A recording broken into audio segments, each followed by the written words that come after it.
What's up, everybody? It's Wes, Hank, and Andy, and we are back for our series wrap on the FANdalorian, and what a season it was. Yep. Ups, downs, sideways, WTFs. Misdirect. How quick were we to assume that somebody was going to betray us? Yes. Yeah. Like, Yeah. they planted that my seed What does and that everybody say just about went us? Nuts. Yeah, that's right. Yeah, we are horrible people. If the folks over at Lucasfilm, I'm looking at you, Dave and John, are now trolling the trolls. Well done. Yeah. We know they're doing that. Oh yeah, of course Based they on are. that little Arabesh with the Christopher Lloyd. Yeah. The fans will obsess over this. Yes, we will.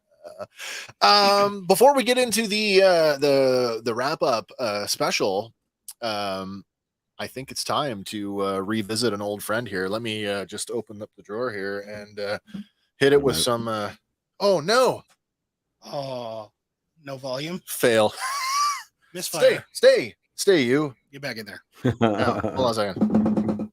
Might have to do a live Bad Star Wars jokes. There he All right. is. Good job. Wait a minute. What do we got? We got. What does a Star Destroyer wear to a wedding? A new Mandalorian paint job. What does a Star Destroyer wear to a wedding?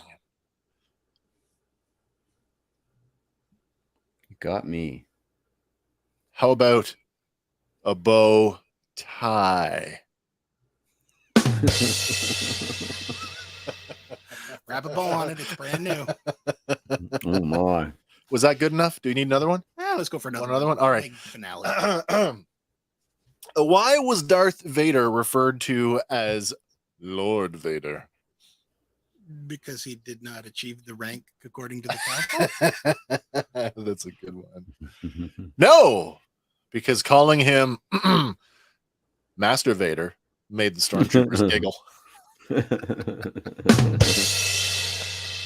Master Vader. Master Vader. He was a Master Vader. And he wasn't even blind. He had a cybernetic assist. I have one. If it's not too much, it is the finale. Yeah. Let's do it. Let's have another one. If Darth Vader were in a coma, Yeah. how would he eat? I mean, I could go all like canonical, and they could feed him through the back to tubes and stuff. Right. I think he'd be force fed.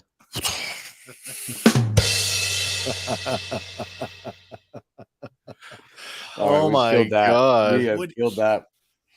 That is the trifecta of bad Star Wars jokes. Nice. I keep asking, is this getting old yet? Yeah, they're still funny. We get a bit of a break before we get to volume 2 of Star Wars Visions coming out here. In one short Very shortly.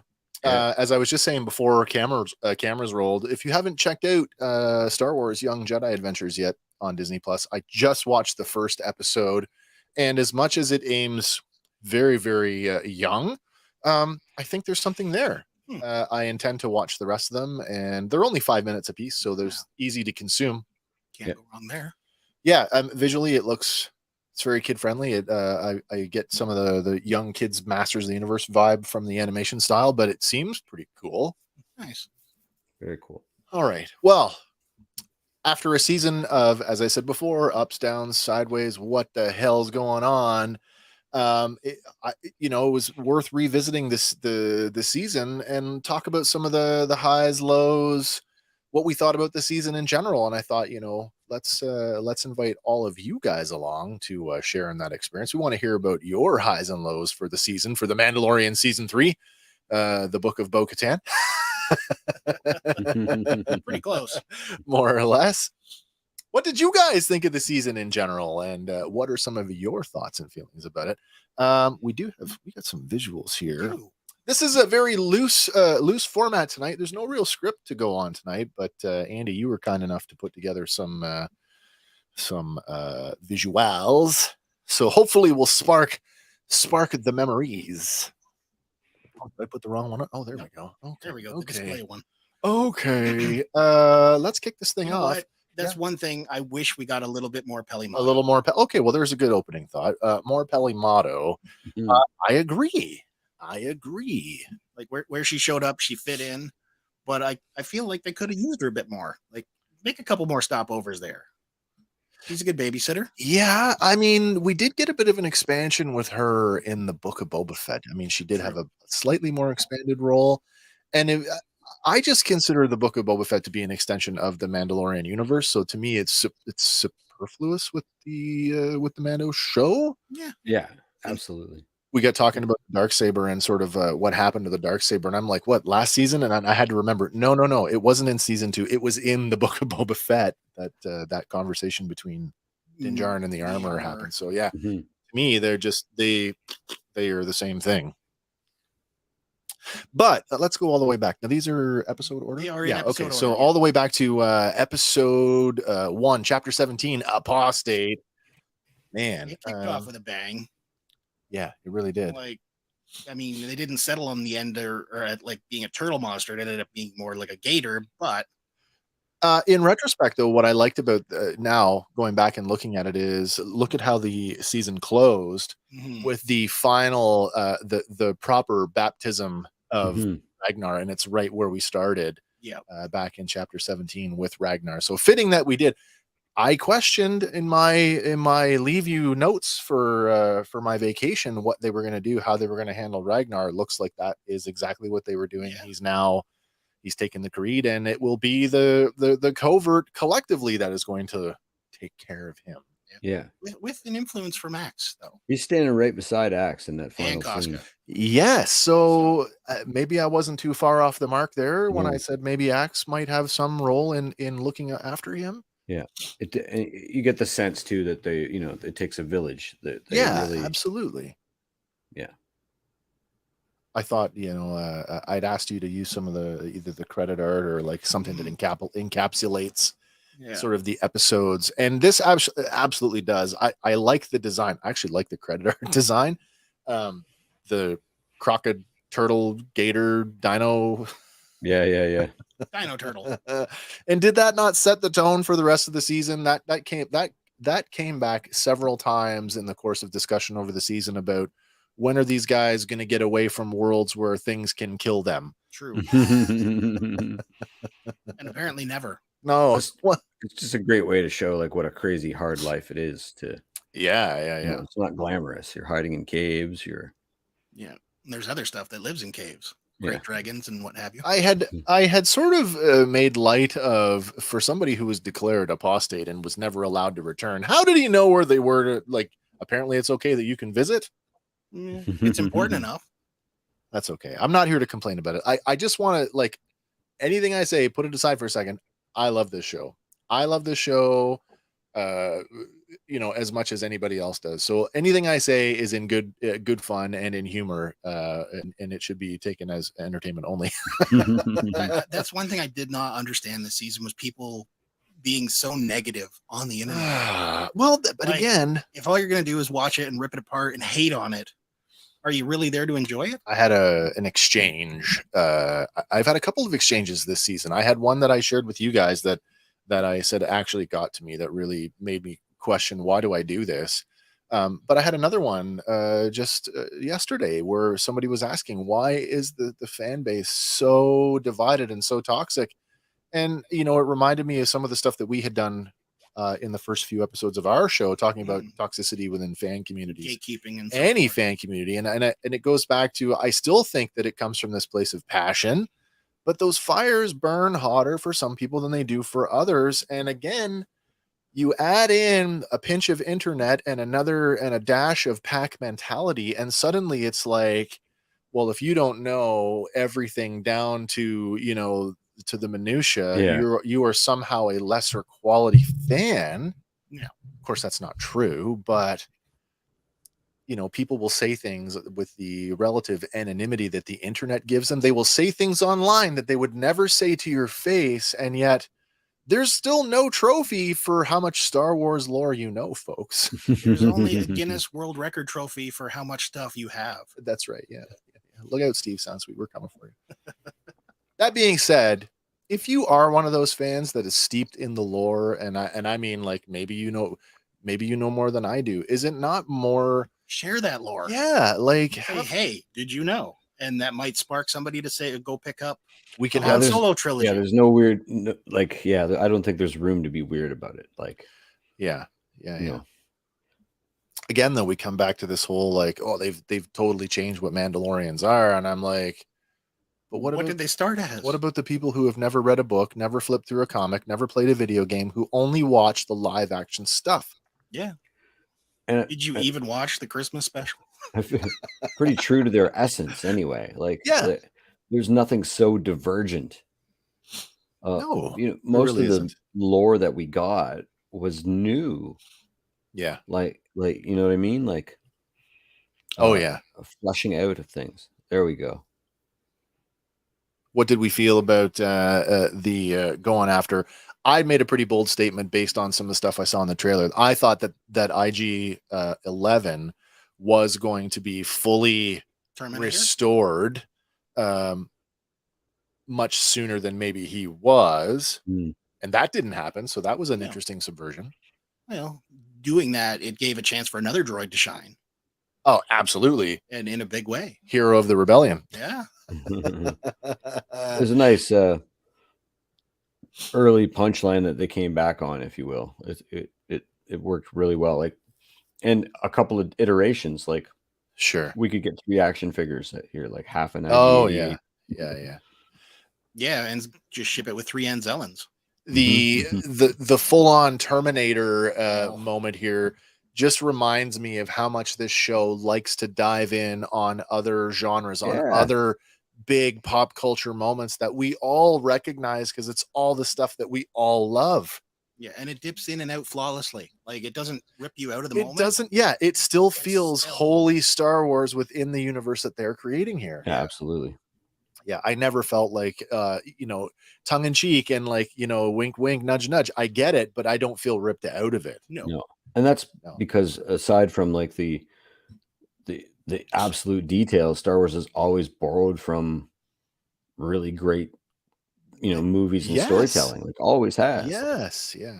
That all things being derivative. I mean, of course, we're going to borrow from the things that we love. Anybody who's ever played a role-playing game, you know what I'm talking about. Yeah, absolutely. You literally go, we're going to do a Western today, or we're going to do a sci-fi, We're not going to Nakatomi Tower. We're just going to go to a building on Coruscant. There you go. Do you know what I mean?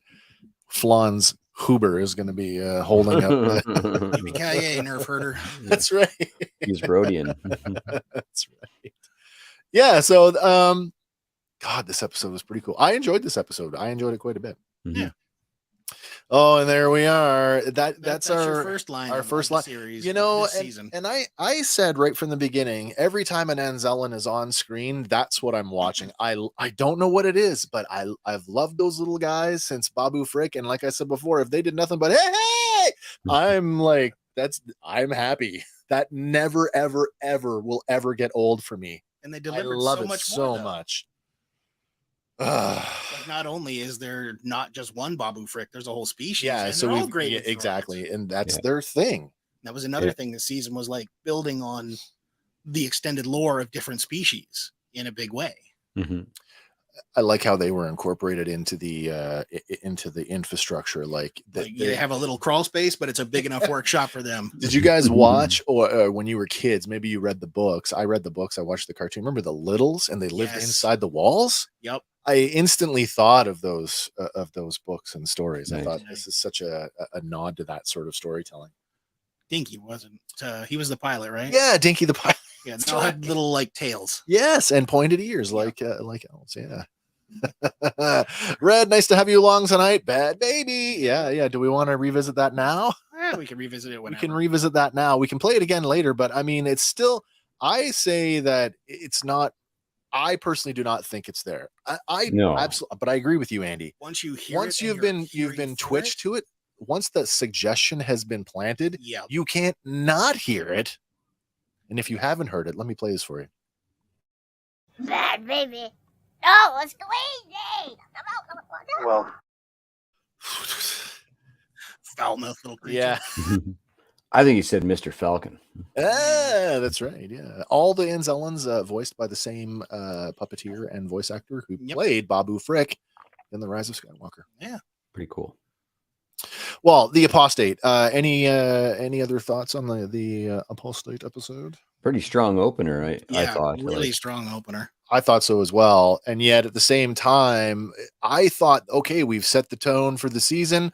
We're going to spend the whole season on the mission to atone.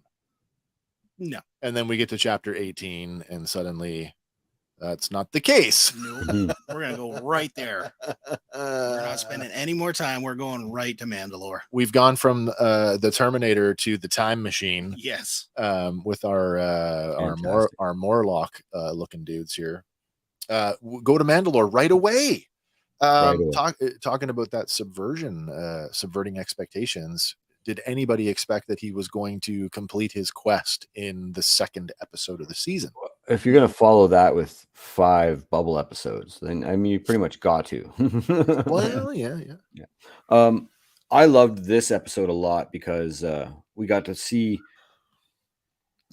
We've been getting these rumors about Mandalore for 2 seasons of Mando and 1 season of Boba Fett, where different characters are saying different things, and we were speculating, like, what's the truth actually left? Like, they turned that planet to glass. That planet no longer exists. It's uninhabitable. That planet is poison. To see all those things almost be true. The glass. Yeah, like there's some truth to every rumor that we heard. There is a shred of truth. Yeah, it's except pretty cool. that it's uninhabitable. Right. I'm sure at one point. Well, probably even right that's not 100% true. Mind you, the survivors did move underground. They did for a time. Yeah, yeah. I really love these guys. They're not Morlocks. What do we call them again? Do you remember what they're called? I don't remember what they're called. Cave dwellers. The Morlocks, the Mandalorian Morlocks. Yeah. Used to live on the outskirts, but now they're in the tunnels. I kind of thought we'd see more of them, especially when we got back to Mandalore later on in the season, but not to be. No. Doesn't mean we won't see them again in the future. True. Reminds me though, this sets up an opportunity like we had in that episode of the Clone Wars on was it Ilum, when the Yuzum were warring with another species. Mm-hmm. I could see a case where the Mandalorians are going to have to learn to live sort of in conjunction. with these folks and not see each other as a food source. Mm-hmm. Is that me? I don't know. Did you hear that? It sounded like a record scratch. It did sound like a record scratch. Weird. Okay. All right. I don't know. Maybe it's me. Maybe it's All right. Connection check. Jesus, what's going on? Sorry about that. Okay. Anyway, Morlocks. Yes, Morlocks. We get to Mandalorian. It's the glass thing. Love the nuclear glass. Yeah. I absolutely love that. Oh, and the biggest. This has to be one of the biggest elements of the entire season. The cyborg. The red. Now they referred to it on during shooting. They referred to it as the crone. I have yet to see an actual reference that calls this thing the crone openly. Yeah. Which still leaves this. There's still an air of doubt as to what this thing really is, and I think we're still kind of going back and forth on what it might be. Yeah. Hello, is that me? No, I don't think so. I think that's on Hank's end. Hank? What are we hearing? We're getting massive feedback when you speak. Really? Yeah. Yeah. Let me just double check. It could be an internet issue. I don't know. Anybody who's watching right now, are you guys hearing what I'm hearing? Like some reverb when Hank speaks? That's crazy. I heard it. You can hear it. I can hear it. Yeah. Did it just start? Yeah. So now we're. Let me just try something here. Big Fuzz droid voice, says Red Swenson. Big Fuzz. Yeah, absolutely. So echo cancellation is on. Mic volume is adjusted. Hank, say So- Roger, Roger. Roger.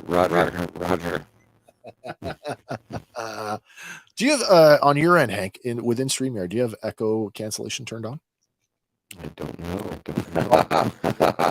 Go down to settings Settings. on the bottom of the Yep. screen. See, yes, sir. See, live.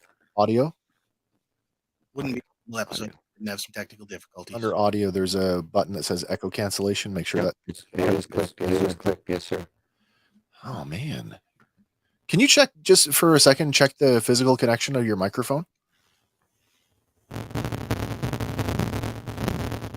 Sounds like Rotterdam. It does. It really does. Still a little weird. Yeah, we are crazy weird. I'm going to drop out and come back in. Okay, so we can do that. Carry Yeah, on. we can hang on for you. Carry on, fellas. Yeah, okay. That's bizarre. Hmm.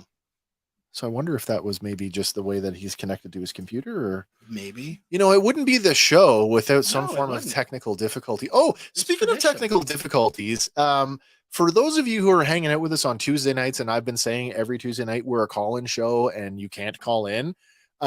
We think we might have figured it out. Special thanks goes out to Red Swenson for helping us troubleshoot that. Turns out, and this is a behind the scenes kind of thing where if you cut and copy and paste your video descriptions and use them in future video descriptions, there was a random character of text getting added to our WhatsApp link, which rendered it useless. Yeah. So that being said, going forward, we will correct that and we will no longer use a copy and paste. We have a source document that we will use and it will all be fixed. Anyway, there we go. Hank, you're back. Am I okay now? Ooh, You there you are. go. You are fine. What Weird. happened? I don't know. Turn I it don't off. know. Turn it back on. The Hello, Matrix. IT. Have you tried turning it on and off again? Yeah, it's probably the government. They're after me again. Aw, leave it alone. Before we move on in the Minds of Mandalore, anybody last thoughts on this? I know where I stand on this. My opinion has actually changed. I don't think that this is necessarily a survivor as I had originally pitched. We had landed on possibly a clone, and I'm not so sure that it's not a clone. But if it is, it's a failed Gideon clone. Well, is it a failed anything if it's just there to guard the tunnels? Is it though? I go Like- back to that laying in wait. What is it waiting for? Survivors. Well, you know that the Morlocks aren't going to go in there because survivors. That's actually not a bad. Yeah, grab About any it, of them yeah. that happen to be going down there trying It's to. probably a Uh-oh. cool plot device. Like they're like, okay, we need to get to point B, which is Din Djarin is defeated. Bo-Katan picks up the sword. What kind of creature are we going to have to fight? He's fought giant spiders. He's fought Rancor. So what? Sure. So, they're just going to let's give him a Grievous, but some kind of, I don't know. It feels less important than it did in the moment while we were all trying to infer this mental. It was all about the eye. Right. Yeah, which is yeah, probably yeah. the distraction thing. I'm still not convinced it's not a mall, But I don't think it's so important. I think it served its purpose, and I'm pretty sure it's dead. Yeah. Oh, yeah. That much I'm certain of. Yeah. And it was cool, and it gave us. They did a lot of giving us stuff to talk about this season compared to other seasons where there was the stuff to talk about was story beats and hidden things. It seemed to me a little bit they were crafting things for us to talk about. Hank, I don't want to cut you off again, but our fuzz is back, and I'm not sure what's going on. Are you using the same port on your computer? Like, is your interface connected to the same port? Yeah, absolutely. Yeah, absolutely. Interesting. Everything is identical. I don't know what the problem is. I don't want to end the broadcast and try and do it over again, but at the same time, I don't know.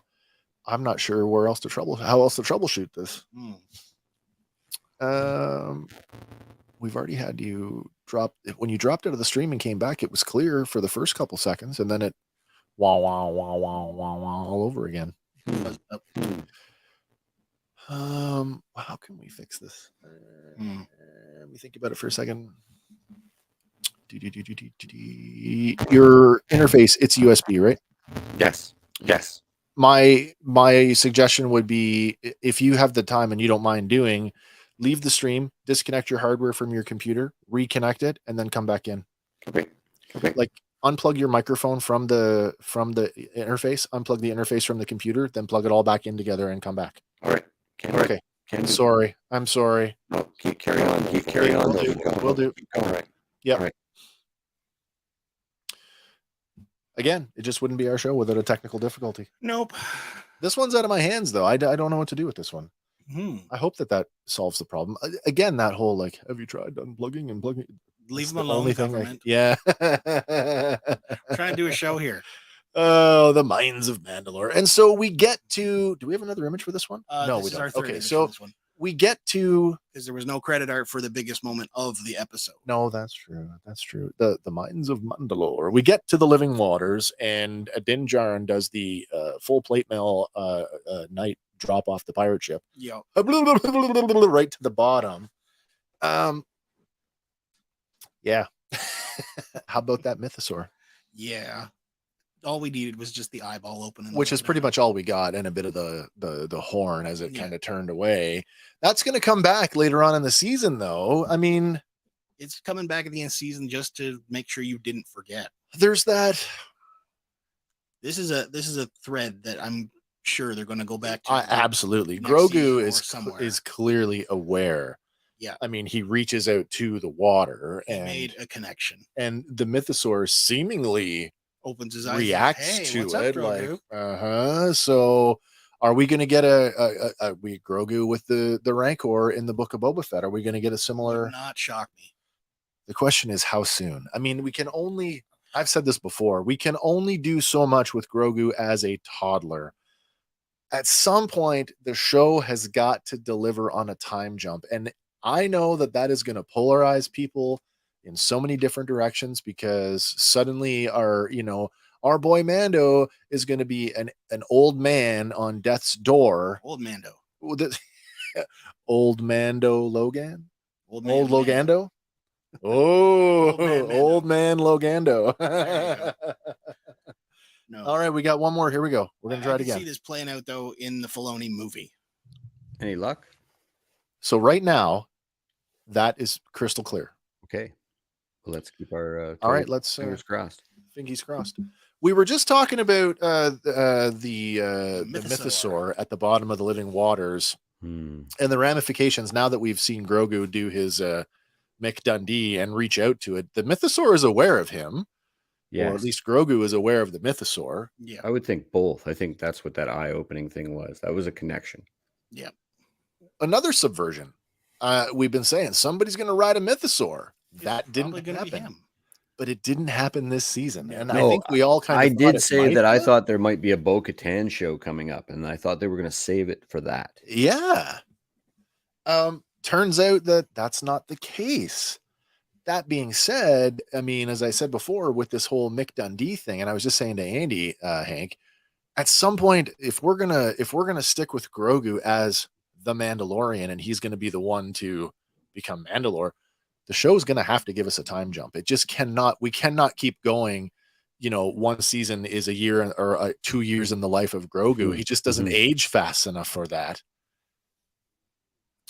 Do you think that though? They save it for the end of the Filoni movie. Oh, the Filoni. Well, sure. And I can totally see that happening.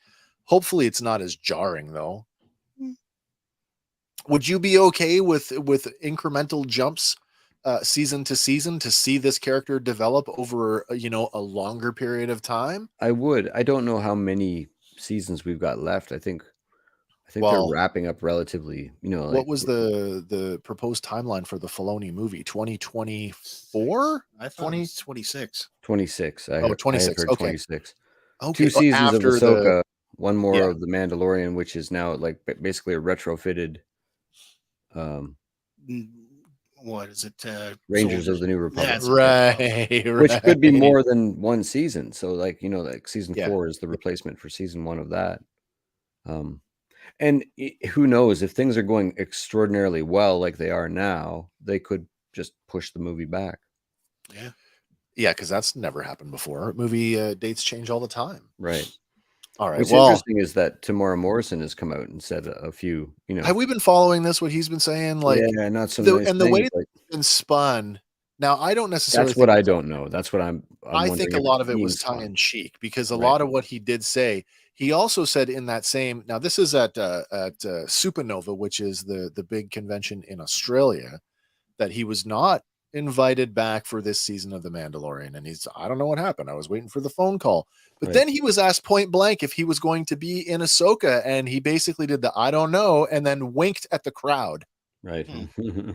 So whatever negativity or whatever has been spun in a negative light, I don't necessarily think that it was delivered that way. No, I don't think that he's upset about that. Golden Yeah. ticket. I'm pretty sure he's could very well be pulling an Andrew Garfield on us. I don't know nothing. Yep. Oh, by the way, haha. As long as he doesn't Toby Maguire it. Acting. That's right. Acting. I am an actor, people. Oh, the Mines of Mandalore. And of course, as a trophy to say that I was there, we collect a sample of the living waters, which turns out that that's what the armor had been using all along to get the green.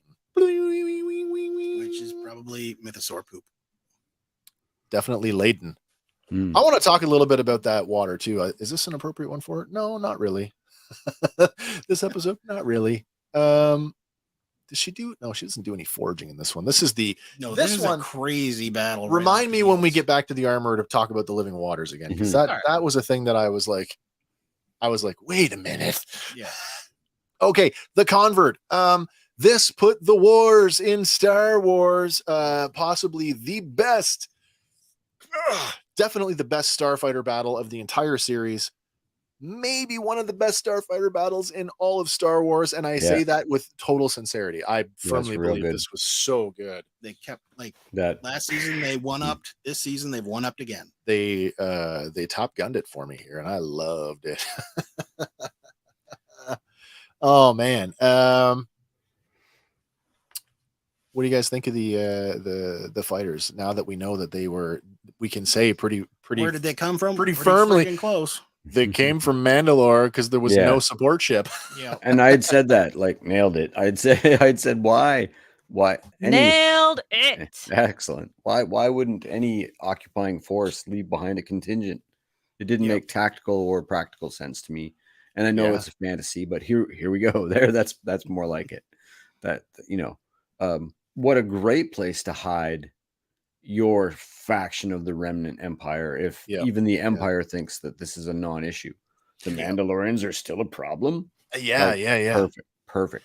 Again, though, talking about subverting, and I really thought that this was a good opportunity for that off camera. Like, there's a Star Destroyer off camera, and I think this is, again, the makers are now trolling the fans. Mm-hmm. They want us to believe that Thrawn's just off camera, which they've all but said that he is. He's imminently about to make his return.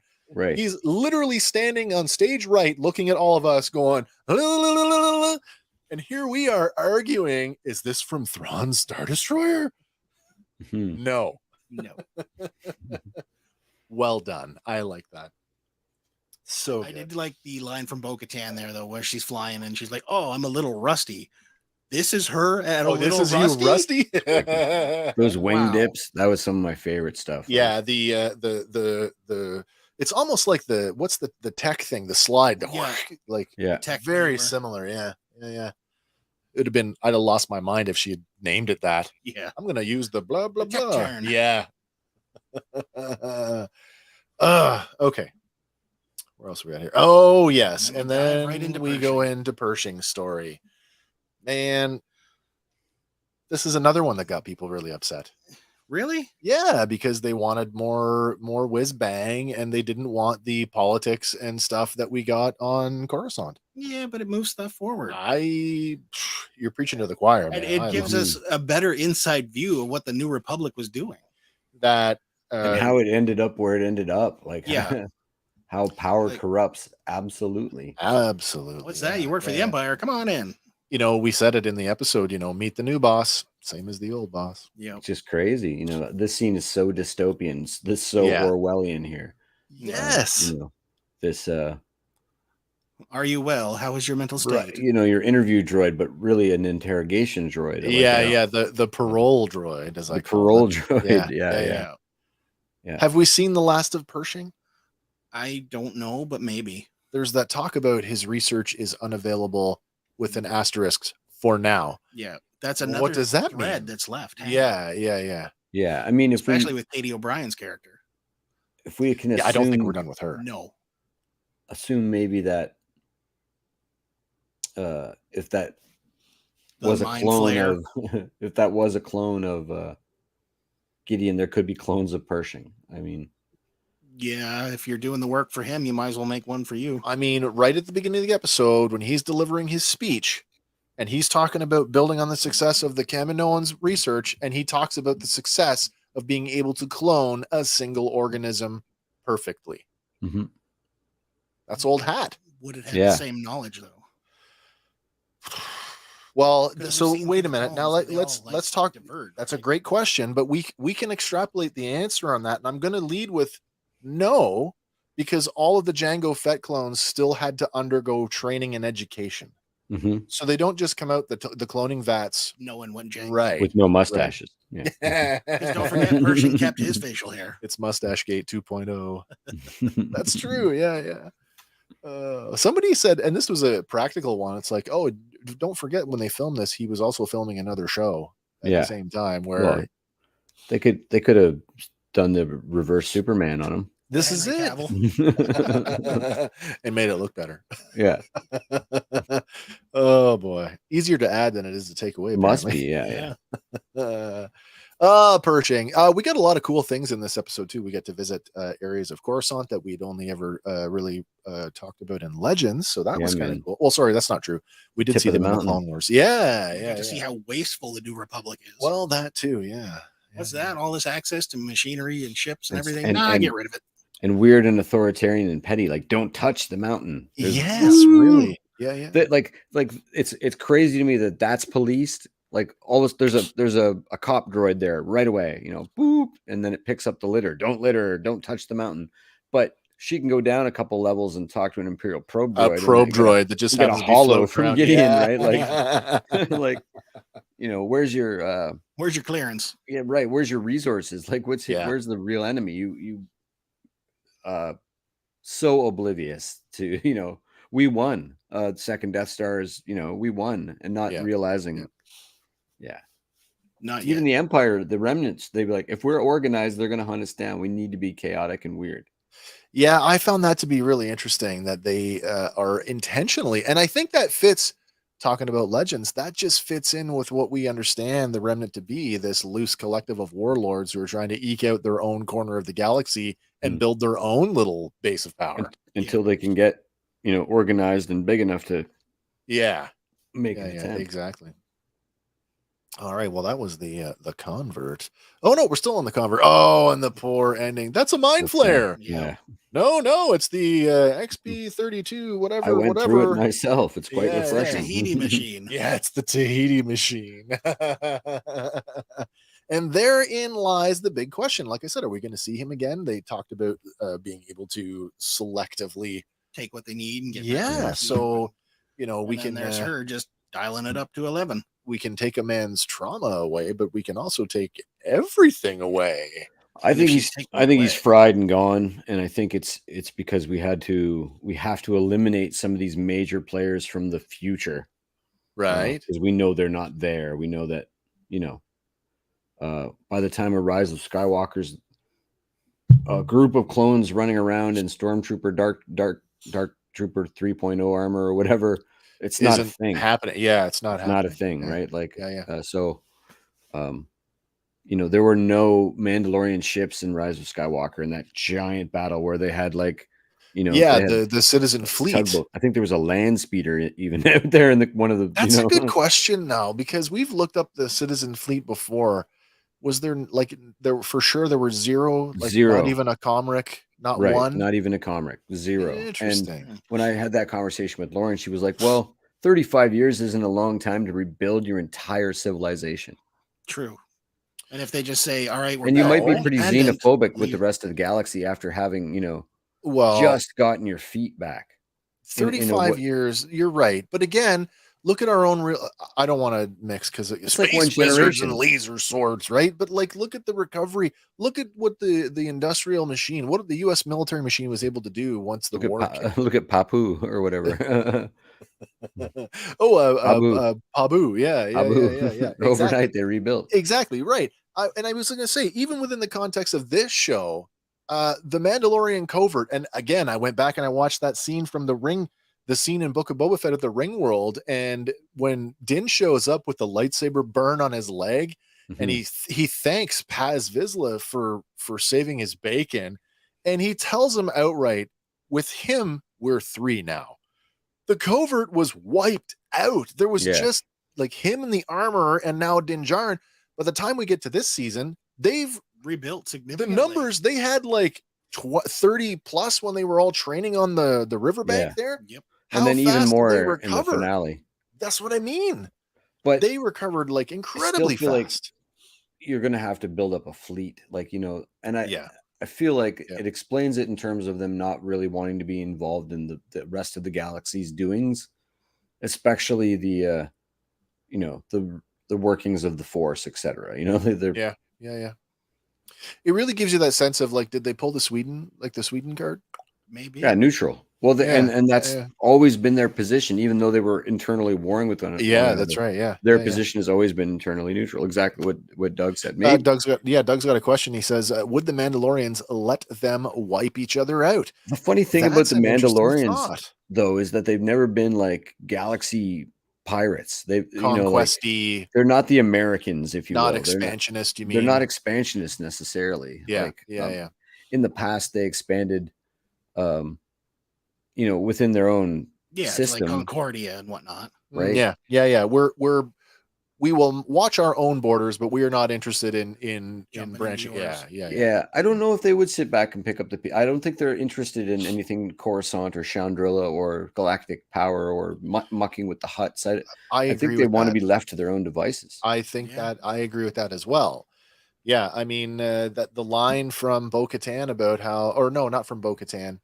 Or was it from Bo-Katan? Somebody said this season that Mandalorians have always been, as a people, essentially unstoppable. But maybe it was Bo. Yeah, it was her. Yeah, it was Bo. Yeah, they're just too busy beating the shit out of each other. To fight their enemy. And she says it a few times. For fighting each other, they're their own undoing. Right. Yeah. Oh man. Anyway, Pershing. Off the table for now. Per se, yeah. On the table, off the table. Just because he says in that one episode, his research is unavailable for now. Yeah, that's the thing. Gives a hint for now. Maybe there's hope for him. Now again, we see, and I don't know, maybe it's just things can just be what they are. At the end of the episode, when they get arrested, and Elia Kane walks away with the portable lab kit. Yeah, she doesn't turn it over to one of the security guys. Now maybe she does that off camera. But again, with all things being intentional, as we assume that they are, did he get what he needed? Was she allowed to walk away with that lab kit? I would assume so, based on her position within the New Republic. I do have more like questions there that will never be answered. Like I really felt like all those Republic guys were working for her in that moment. Maybe I felt like she had infiltrated deep. And then I also thought, like, did they make a mistake and not identify that? Were we supposed to just infer that was Gideon's Star Destroyer? Where that they infiltrated, because then it makes sense that she's grabbing specific files. Like when he's grabbing files, maybe he's grabbing specific files enough for them to work on. Enough for them to work. I don't know. That's a great question. She's still a player. Like for right sure she under is. Tava's nose. Like so, I don't think. Yeah. I don't think that this is a good. Doug makes a good point though. On the other side of things, foundlings for days. Yes, if she can take, in a galactic conflict, there would be many displaced peoples, including children. No, it's true. I think that when Paz says there's 3 of us, and then all of a sudden 2 years later there's 30 of them, and then 30. Then there's 130. By the time of the 2 finale, episodes later, or maybe even more. But I think she's taken like a drop of that Mandalorian water, and putting it in in that maybe it's enough to put a drop in that whole waterway and have it considered because it feels like she's just baptizing Mandalorians left, right, and center. And I'd said that like because of what a fan of the show had said, like he thought it was super cheap looking and haphazard. And I said, like, I think it's on purpose. Well, there was also like there was some of those helmets weren't Beskar. And I mean, there was some practical reasons for that. That a lot of those were extras, and some of them were cosplayers. Some of them were kids. That one of them, there was a mention the kid doesn't even have full. There's no full helmet there. It's just or it's just wrapped, and there was some medical reason why. Yeah, in that person's real life, right? But in story, all of those things make sense. There is a limited amount of Beskar to go around, right? You do what you do with what you have. Yeah, we noted early on that like only 5 to 6 of them had jetpacks in the right in the initial attack by that creature. So it was like the training team. And there was like one guy training, and we never really returned to that character. I thought that because he was the judge character, right? I thought we might return to that character a little deeper because he seemed to be a little more advanced than I thought we were going to get. Well, we're coming up on that here shortly. I actually thought we were going to get more of that. That weird Black Series, the figure that we're getting. I was thinking more with the he's cool training guys. Yeah, he's cool, but I could see about 1,000 other figures I'd want first out of this series. That's right. They just call what do they call? They don't even give him a name. Fleet he's Commander. Just the fleet commander. Mandalorian. Sorry, Fleet dude. Commander. You are now forever embodied. You are ever known as the fleet commander. Yeah, just chilling in Jango Fett's armor. They might as well have just called him. You have the con. Yeah. Circling back though, I don't believe that was Moff Gideon's ship. You don't believe that the Star Destroyer belonged? No, because we saw Gideon on the cruiser. Yeah, but we saw him on a cruiser. Yeah, cruiser. Yeah. When we last he was last on that ship. That's right. Axon and Koska. That's right. Is that not the one they confiscated? That's correct. That is right. That for their fleet. Yes, the Architans class cruiser. Yeah. Right. Yeah. The Imperial. All that cloning tech is there. Yeah. Mandalorian. Oh yeah. Yeah. Just got blown up. Well, no. Yeah. Exactly. It just went nosedive right into the planet. Yo. The Foundling. Wow, this was a cool episode. We got the sorry, there it is right there. Doug, you nailed it. That kid had autism. So there you go. Thank you for pointing that out. I knew there was an issue there. I just couldn't remember what it was. Thank you for that. The Foundling. We get Ragnar facing off with Grogu. I don't think anybody did not see this coming. No. I said that never was a fair fight. Yeah, it was never. Yeah, it was never a fair fight. No. In fact, I think Grogu was like, we get to see some of that Luke Skywalker ism shine through on Grogu because he just kind of takes it like he doesn't know what. It's not that he doesn't know what to do. It's just like you only fight in self-defense, and paint's not going to hurt me. Yeah, right. Until Din says it's okay. You go on. Show them what you know. Go on. Yeah. Show them who you are. Flying Muppet. I had seen a meme recently, and it was the shot of like, may I hold the baby? And then him flying through the air. And the quote was like, that every time they did one of these, it was just some guy launching the puppet on set. Yeah, flip it. Make it flip it. That's right.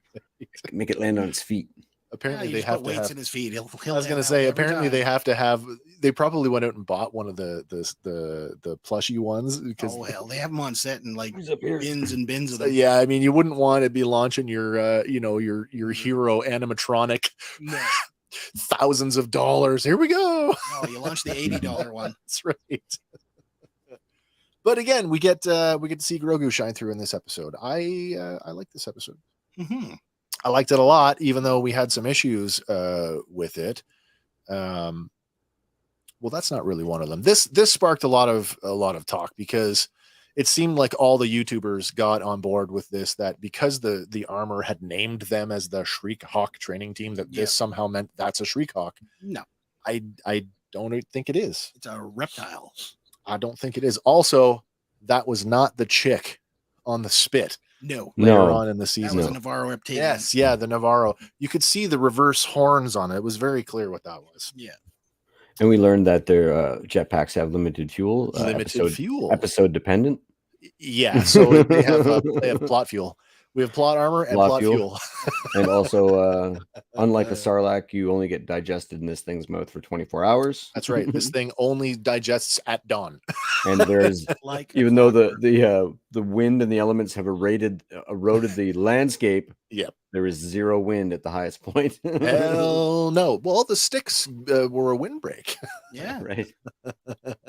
passes through. But it was still a good episode, though. I really enjoyed the. Again, we get into that, and I know this was a criticism for a lot of people. Was this whole like, oh, another monster episode? Yeah, You're on a monster planet. You're gonna run into them. I think that How monsters. many of the other episodes from season? This is one of my beefs about people complaining about the season, because fundamentally it's not that different from the rest of it's a little bigger in scope. It genre hops. It's got the big monsters. It's got the starfighter battles. It's got the gangster underworld tones. It's so weird to me that they do that. I feel like monsters in Star Wars have a very unique. There's a unique place for them, and it wouldn't be Star Wars without them. Yeah. If anything, they were underused in the sequel trilogy. Yeah. We got what's the weirdest thing we got? Horses. Rathtars. Yeah, Rathtars. Yeah.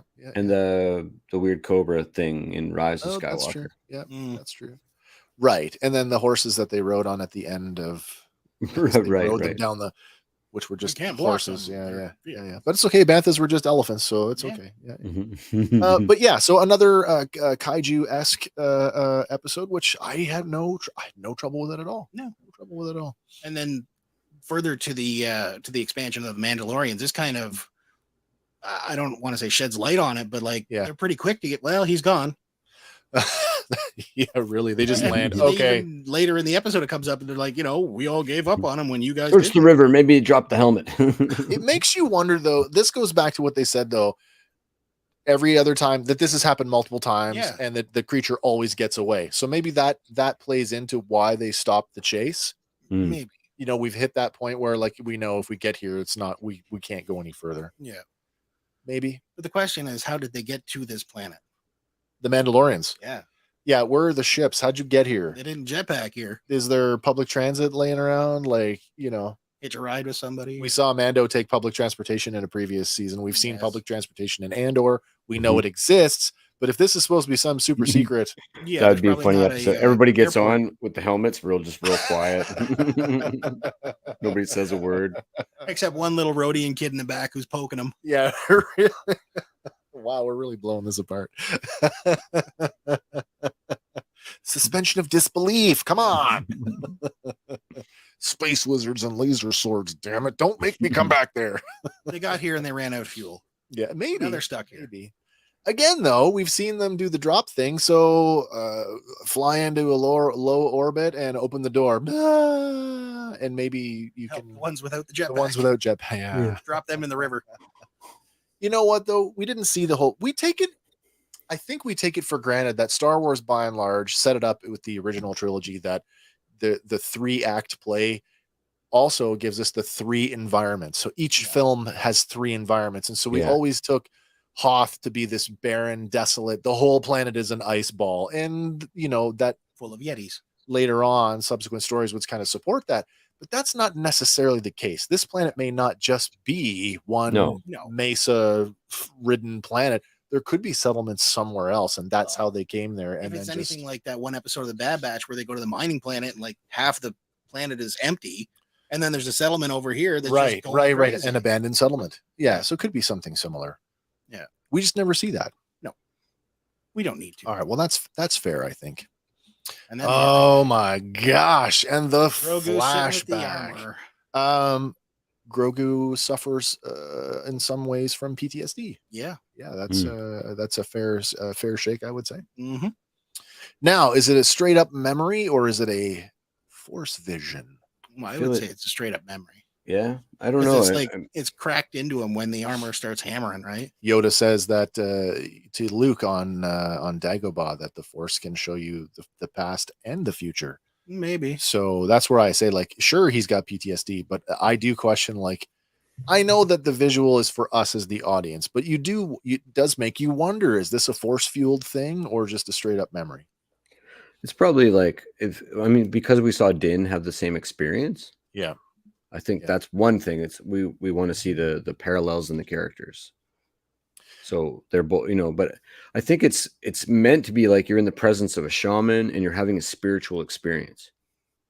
Yeah. I think that's what it's supposed to be. So whether it's the repetitive hammering that sort of gets him in that meditative state, or whether it's something right about the heat or the physical, the fumes from whatever it is. Right. There's some fumes sort of living waters spiritual experience that shows you, I don't know. That's an interesting thought too, using the living waters as a spiritual. That's kind of what I thought. Once you start quenching, right? That's going to put it's like an ayahuasca ceremony. Yeah. Yes. Wow, does he have a vision? Does he ever? Keller and Beck, Jar Jar Binks, Ahmed Best actor, returning to Star Wars in grand fashion. Not that he's been absent.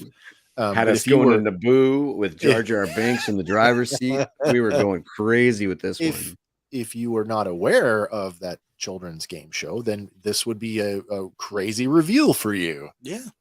I wasn't aware that this kid show existed, so I was, but I recognized Ahmed Best immediately. Mm-hmm.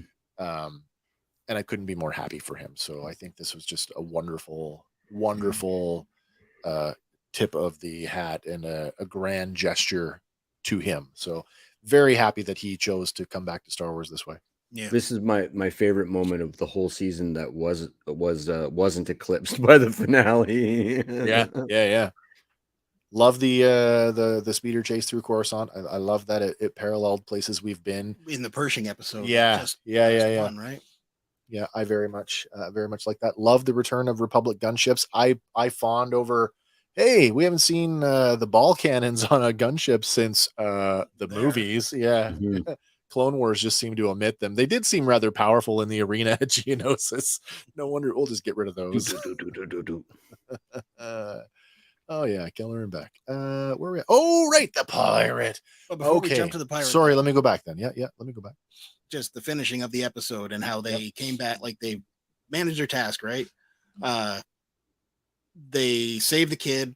Yeah. They also take in 3 little baby dino raptor, whatever. Oh, that's right. So that's true. That's another the chicks. thing. The chicks that more foundlings that need training and what did you say? Training and guidance. Yeah. History dude's back in the house. Welcome back, history dude. Haven't seen you for a while. Where you been? Making history. With a jawline like that, he's been bare knuckle boxing for days. No dancing in the squares. Yes, of course we remember you. Welcome to the show. Just joining us now, we are recapping season 3 of The Mandalorian. We're just rounding out our discussion on chapter 20, The Foundling, where Jedi Master Kelleran Beck was revealed to be the Jedi who saved Grogu out of the temple. Let me go back to the line from the guard. Where are the others? There are no others. We're it. Yep. So that, to me, again, I know I said this when we did the actual episode coverage. That whole ship thing was set up ahead of time. Yeah. But we don't know who set it up. Well, the point being that Jedi who are, when I'm gone, the last of the Jedi you will be. No, except for all these other Jedi that managed to escape. Have you seen that meme yet? Because it's getting pretty big. Yeah. But that does leave me with hope that we will see other Force-using characters pop up going down the road. I mean, it makes sense that Yoda would be protecting anybody he did know about, even from Luke. Yeah. Of course, you would want to, it's that whole Padme went through this when the council in the deleted scene when Bail Organa went to her and she said, I support whatever it is you're doing, but I can't be a part of it because if they ever come and question me, I can't tell them what I don't know. Yeah. Right. And I think that fits the same sort of chances are Yoda would have had a vision going forward of the future. Now I'm going to put this, I want to go ahead to this next one because this jogged my memory. I just saw something the other day. So I'm going to pull this up and it's the shot of Corsair. Gorian Shard's Corsair. I gotta find a thing here. I just saw this the other day. So talk amongst yourselves while I look for this thing for a second. Is this the Emperor's ship from Legends? Maybe. I wasn't going to talk about that. The whatchamacallit. It's a great ship though. And let's give all props to Swamp Thing. No, what I wanted to bring up was this image here, and I want to share this image with you. And it didn't occur to me until I saw this just the other day that there might be a connection to a previous season. Okay. Yeah. And I write it off to the color here. Let me just save this for a second. Save. Come on now. There you go. There we go. And I'm going to bring this in. Oh, you bugger. It's being difficult. Can I Usually load that? I probably can't load that. So I'm going to just share. Let me do a screen share with this. Let me present. You may present now, sir. Present screen share. And this one. There we go. Remember the Raider ATST from season 1? From the Bryce Dallas Howard episode. Yeah. Look at the striping on that thing. Huh. Does that look familiar to you? A little bit. Does that not look like the same color palette, the gray striping, as Gorian Shard's ship? Maybe. A little bit of candy cane going on there. That's what I mean. Like making his name for himself. But in that episode, we had no idea who we were dealing with. We didn't know who they were. They weren't named. I want a zoom up of the right leg there, because it appears there is some sort of pirate insignia. There is a pirate insignia on the armor there. Plating on the right leg. I want to know if there's one of those that matches. Isn't that something? Ship. Or on one of the fighters. Yeah, either one of those. Are we breaking something right now? Are we doing something here? We might be. We might be. If he was traipsing around. Is it that symbol from the Book of Boba Fett? It's hard to say. I'm looking at it here. Give me a second here. I'm going to I'll take the second here to turn this into it's definitely a cross, looks like a cross, blasters and a skull. Yeah. I'm going to but if he was like just, going out wherever he can and marauding as it were. Yeah. I'm going to save this image to a format that we can actually put up. That's fine. Copy that. There, I can use that one now. Okay, and close that. And where do we go? Overlays right there. No, that's background. I don't want to do that. Overlays.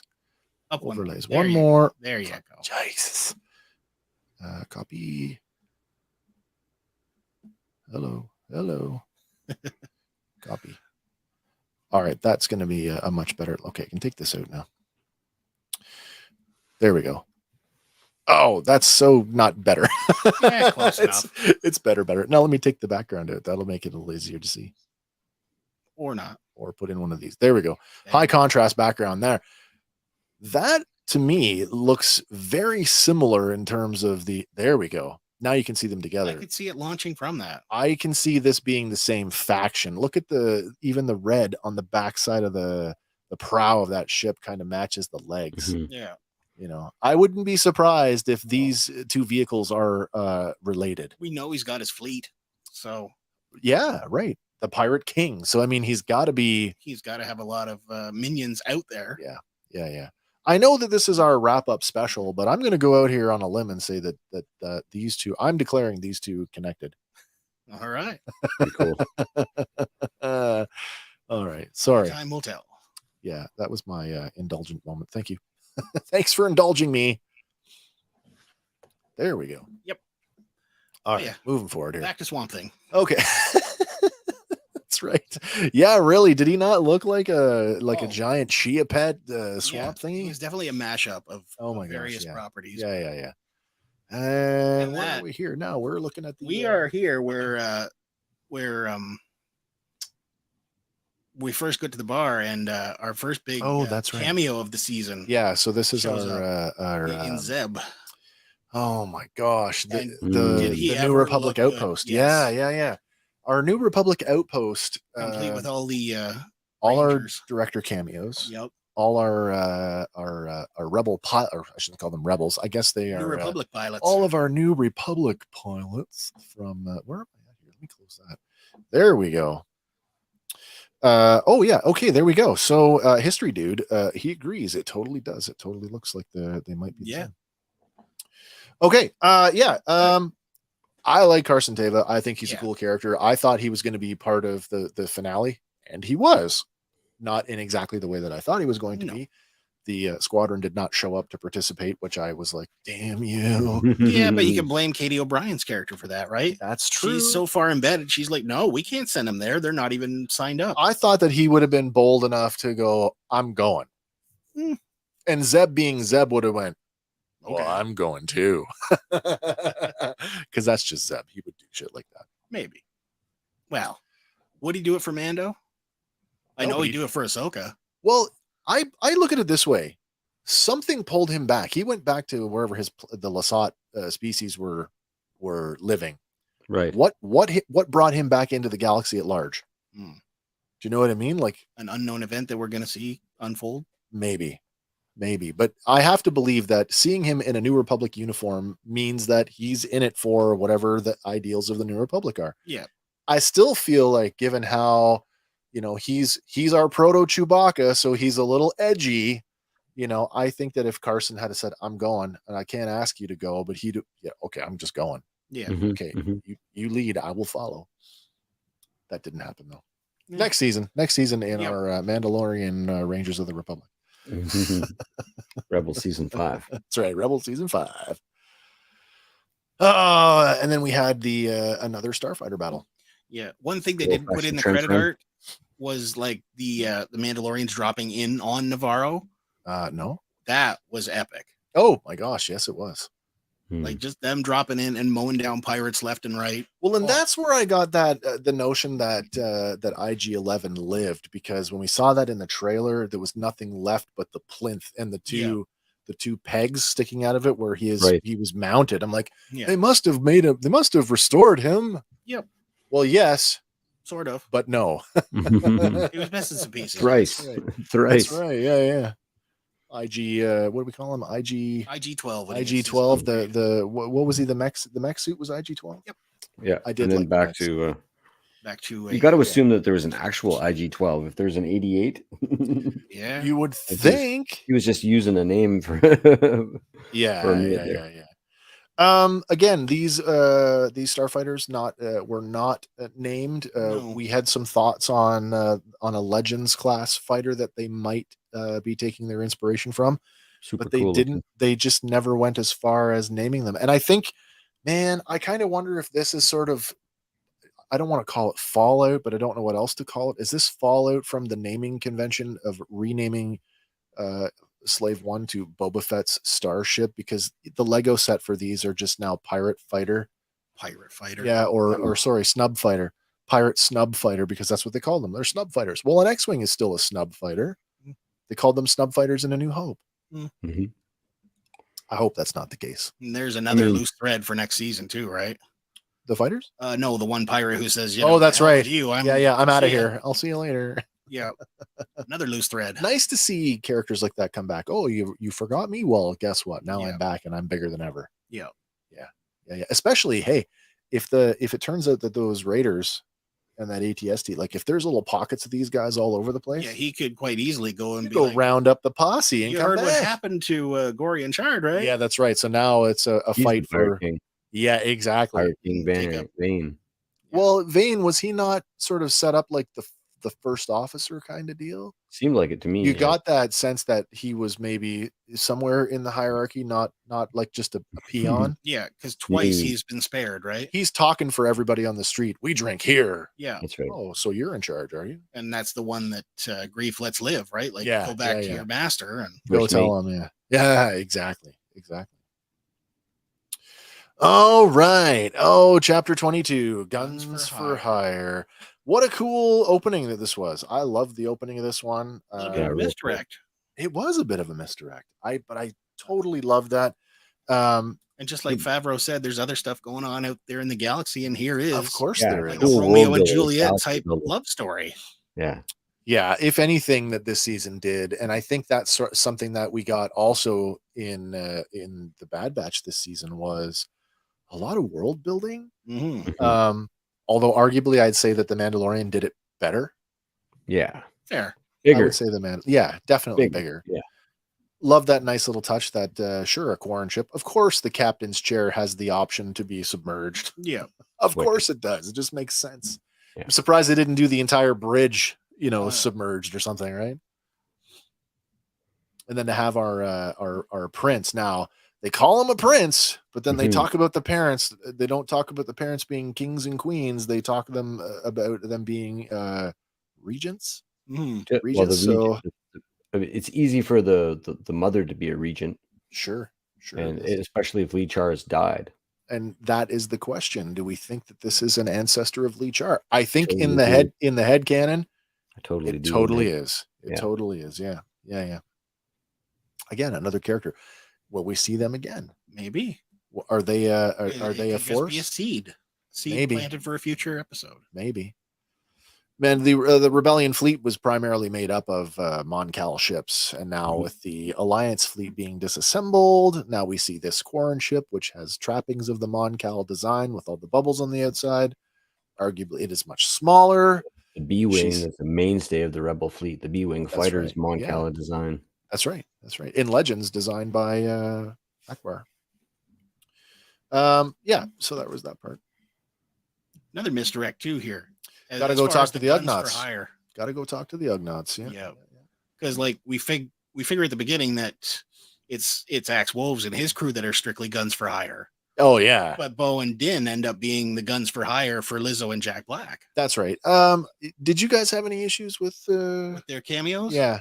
I was taking a little bit just because Jack Black stands out, but Jack Black's going to Jack Black. Yeah, no he's what going he's to in. be Jack Black, but it pulled me out at first.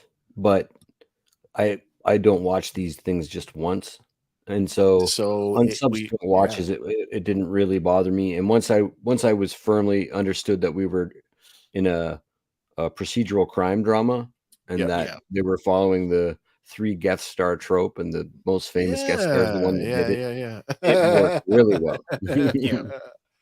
I'm like you, Hank. I had this like knee-jerk reaction of like, oh, what the hell? And I actually, my knee-jerk reaction was that the sheer number of cameos, because as we pointed out in our episode breakdown, there's a lot of cameos. I had the same thing last season with Stephen Root, and I had the same thing the season before. Really? With Bill Burr. Really? And then you just see those. You see those people, right? And it was like, oh, this is a guess. You could have had anybody play this character. You're doing a favor for, if Horatio Sands hadn't been an alien, I probably would have felt that way about him too. Oh, interesting. It's not like you're giving your buddy who's a Star Wars fan a role in Star Wars. Yeah, and it's not the Daniel Craig, I just want to be a stormtrooper, I don't want to be recognized. And the people that they're picking are super, niche pop, Stephen Root from Office Space. Iconic, I think of him as Office Space, right. Yeah. Like so, it's on subsequent watches. It didn't. I understand like that. It's always been a thing anyway. Like Alec Guinness has no business being in A New Hope. Alec Guinness, who publicly spoke about how he thought that science fiction was shite.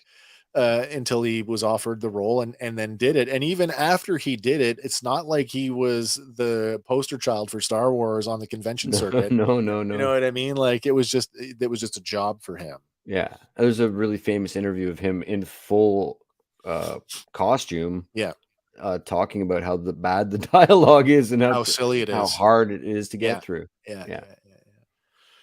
But again, like I'd said, you said it, and I agree. We don't watch these things just once, and we tend to watch them microscopically. And once you get that, and you start watching these episodes, and you're not watching them, act 1, act 2, act 3. I'm watching them. Okay, this 30 seconds. Now this 30 seconds. Now this 30 seconds, and suddenly it becomes so much more immersive that subsequent watch throughs as you're doing show prep. I had no trouble at all with, other than Lizzo's wooden acting. But again, she felt like royalty, like they don't know how to act in public. Yeah, Like there was a bit of a disconnect like with they're the pretending to be human beings yeah, almost. yeah. And so I was able to allow that sort of line of thinking to inform me on her performance. Did anybody go back and find the Orabesh roads where we're going? We don't need roads. I didn't look. No, neither did I. But I No. did read that it's apparently embedded in that. I want to know, why were they drinking that dude's bathwater? Oh, sips. Have some sips, secretions. Sip. Yeah. Yeah. Some gross stuff. Yeah. I want to know if he was related to the guy from Solo that was singing in the tank. But this scene was great too with the Ugnaughts. Absolutely. As far as like world building for them, right? Past what we got in season 1 with Queel. So the idea that this "I have spoken" and this harsh tone that the Ugnaughts have is not just a Queel trait; that it's a species trait. Yeah, it does so much. Yes, yeah. We talked about how Hank, you had said this is on a level of what the Book of Boba Fett did for Sand People, for custom murders. Yeah. It just says so much about the development of the species, who arguably were just the little pig dudes running around in Empire Strikes Back. Yeah, absolutely. Yeah. But it's not just them that get it this treatment in this episode either, right? No. When we go to the droid bar, yep. Again, a whole other side of droids that you've never seen before. That we have been. It's the opposite. We've been floating around it now. Well, at least not just this season, but in Andor we talked about it. Yep. Yeah. It's been coming for a long time. It's even in the new canon, some of the other media, the droid Gotra is out there. Yep. Now here we are. In the comics, the droids are absolutely taking over the galaxy. That's cool. Well, in a bad way. In a really bad way. A droid has infected every other droid with basically a kill program, and it's even C-3PO is affected. It's pretty crazy. Yeah. Cool stuff. And it's like you said, in the episode right before this, or maybe 2 episodes before this, where Pershing's in the cab and the guy's like, you should check out this site and this site. And you were like, that droid was talking about like he casually goes to the museum. That's right. And here you see like that's probably a thing. Droids in their off time. Yeah. Yeah. If a droid isn't owned by somebody, they're probably doing their own thing. They're sentient creatures. What does a droid do? Apparently they go and visit all the tourist spots. Yeah. And stop in for a pint of whatever oil happens to be on tap. Yeah, exactly. But the fact that they're like, we don't want to upset the cart too bad, otherwise humans will deactivate us and take our jobs. I did appreciate such a contrast to the human world right now. It's I felt that was a little bit Disney going like, don't worry about. Well, that was that felt like an extension of the sequence with L3 in Solo, where like when the droids are fighting in the pit, it will like. Well, she's calling for a full-on revolt though. Yeah, she's calling for like take over, like don't put up with this human crap. Yeah, you're your own. And these guys are literally like, oh well, humans live for a very short time, so it's our pleasure to serve them, and that felt very like agenda based to me. like don't worry about the AI that's everywhere around you. Yeah. It's here for your benefit. What I really liked about this was we continued to get some of the deepest cuts from some of the more obscure lore, and we got it in spades in this one. And I love this one because I'm a huge fan of the 1979 Han Solo trilogy. Yeah, we got the same droid as oh my god, yep, it'll come to me. Well, the fact that we didn't get the legacy line right. Blue. Oh my god. I raved about this, and now I can't even remember the damn thing's name. Trying to jog your memory. Harvest. Yeah. We got the same model of droid that hung out with Han. It was basically it's a labor droid, with the open chest cavity. The blue steel guy. My God, it's gonna come to me later. Sorry, you're gonna wake up in the middle of the night. Yeah, Blue Bayou. As far as countering the agenda thing, though, right? Yeah, you were fully expect them to be like, we don't serve your kind in here. And they But didn't no, do it. they're They like, didn't come on say it. in. Yeah, Can we help you? They didn't say though. And I did the Little other good thing cop, I like, bad cop here. good cop, bad cop, the police procedural. I laughed my behind off when Bo-Katan pulls out and she's like, I found a spark pad. And I'm like, it's a book of matches. It's the hotel book of matches. Like, you just know. Yeah. Yep. Got your clue. Onward. Yeah, exactly. What? We give away lots of spark pads here. Tray of them on the counter. Yeah. And then here we are, the spies. And boy, did we not. I think not just us. I think the entire fan community were like, who's the spies?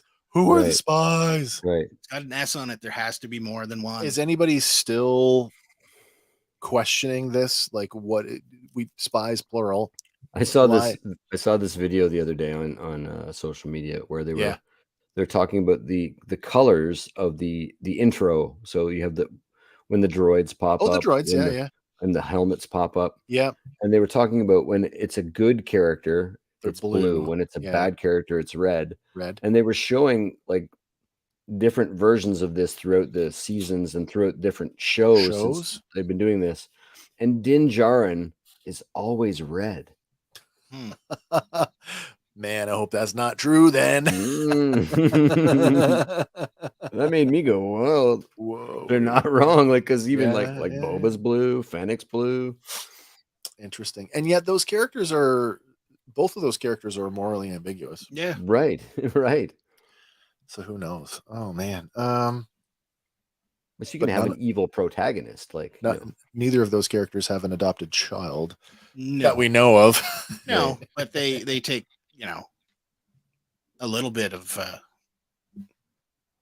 they're like uncles or aunts, I would say, to Grogu. Yeah. Oh, the droid name. Bollocks, like the British Bollocks. Yeah. 2 stones.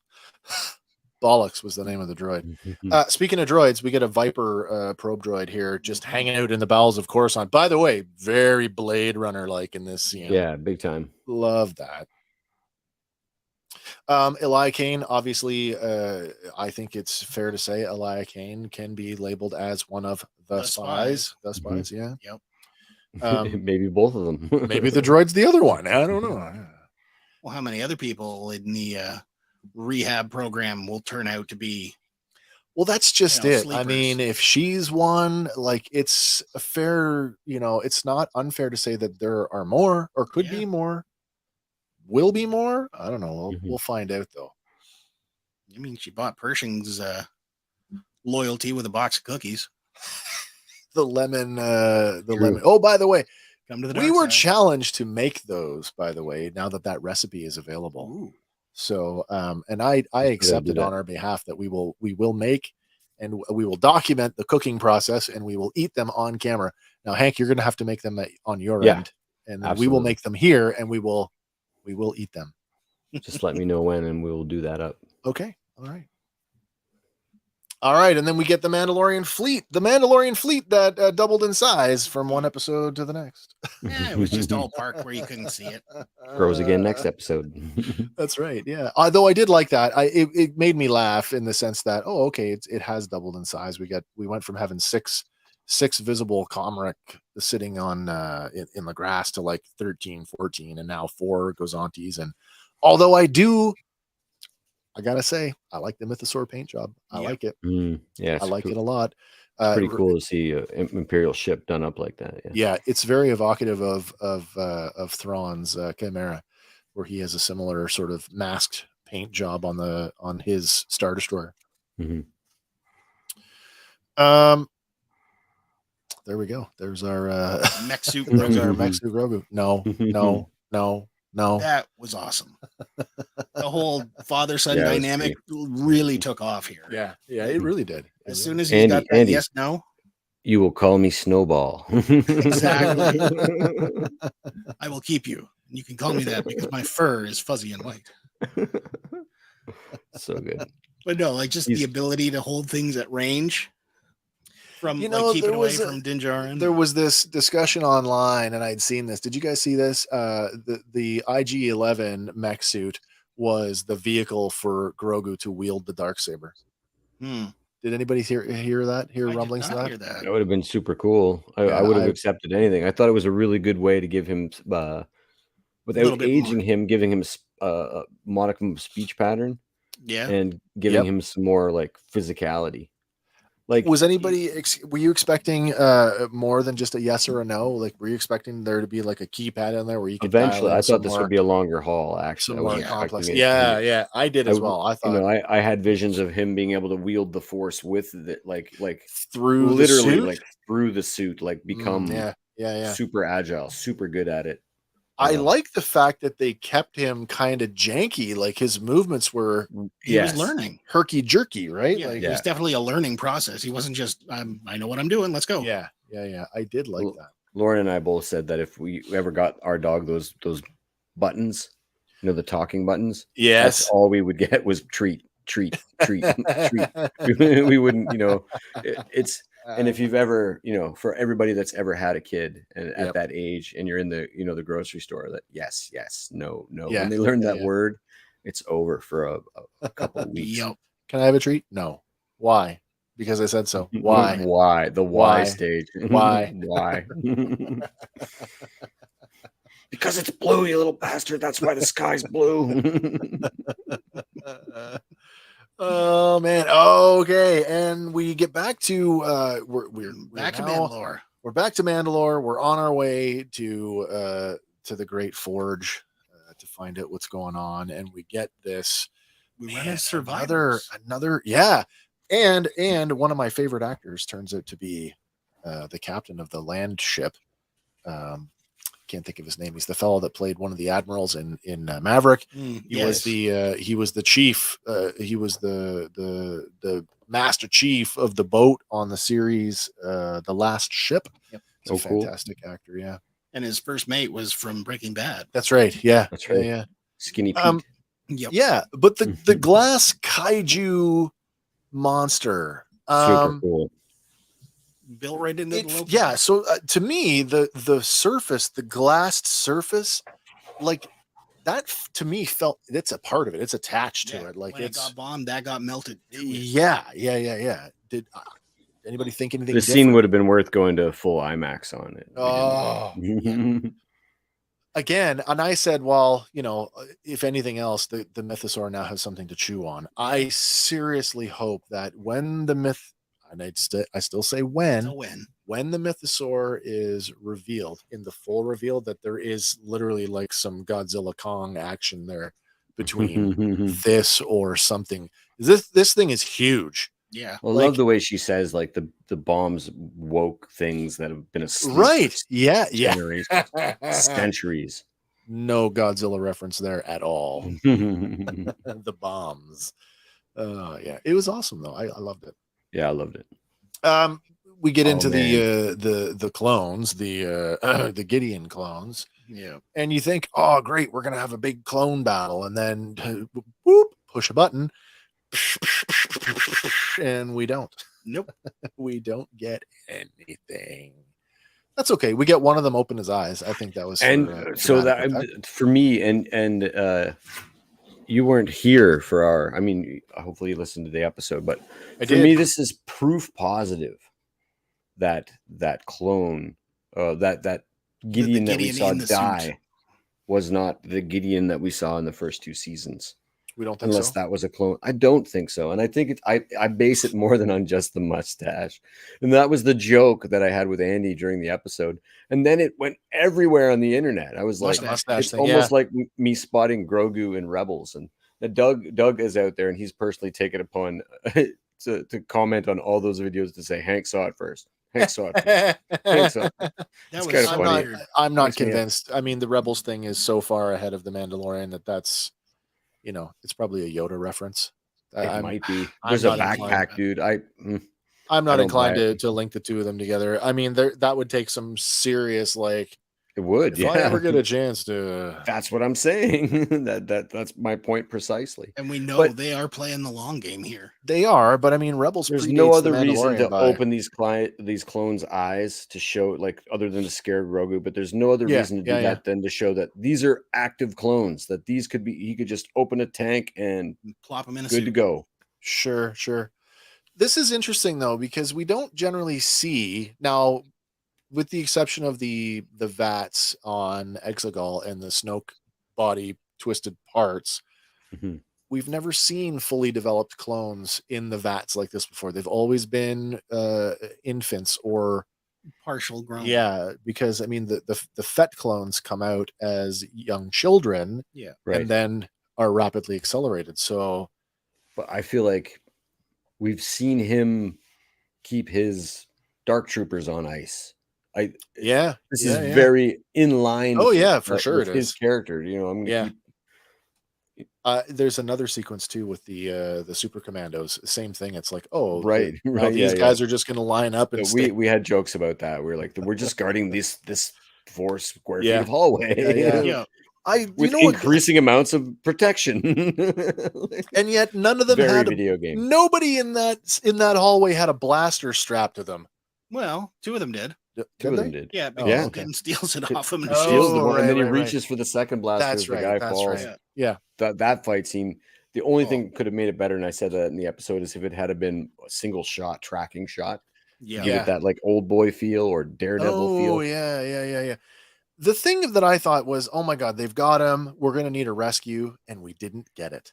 No, he just woke up. He just rescued himself. Yeah. Do you know what I mean? Like, in a way. It's awesome. We got the helmet view. Like, we got to push a little boundary. I did appreciate the helmet view. I like Rick had a lot of fun with this. There was a ton of fixed cameras, like POV stuff, especially turning the jetpack Mandalorians into fighter jets.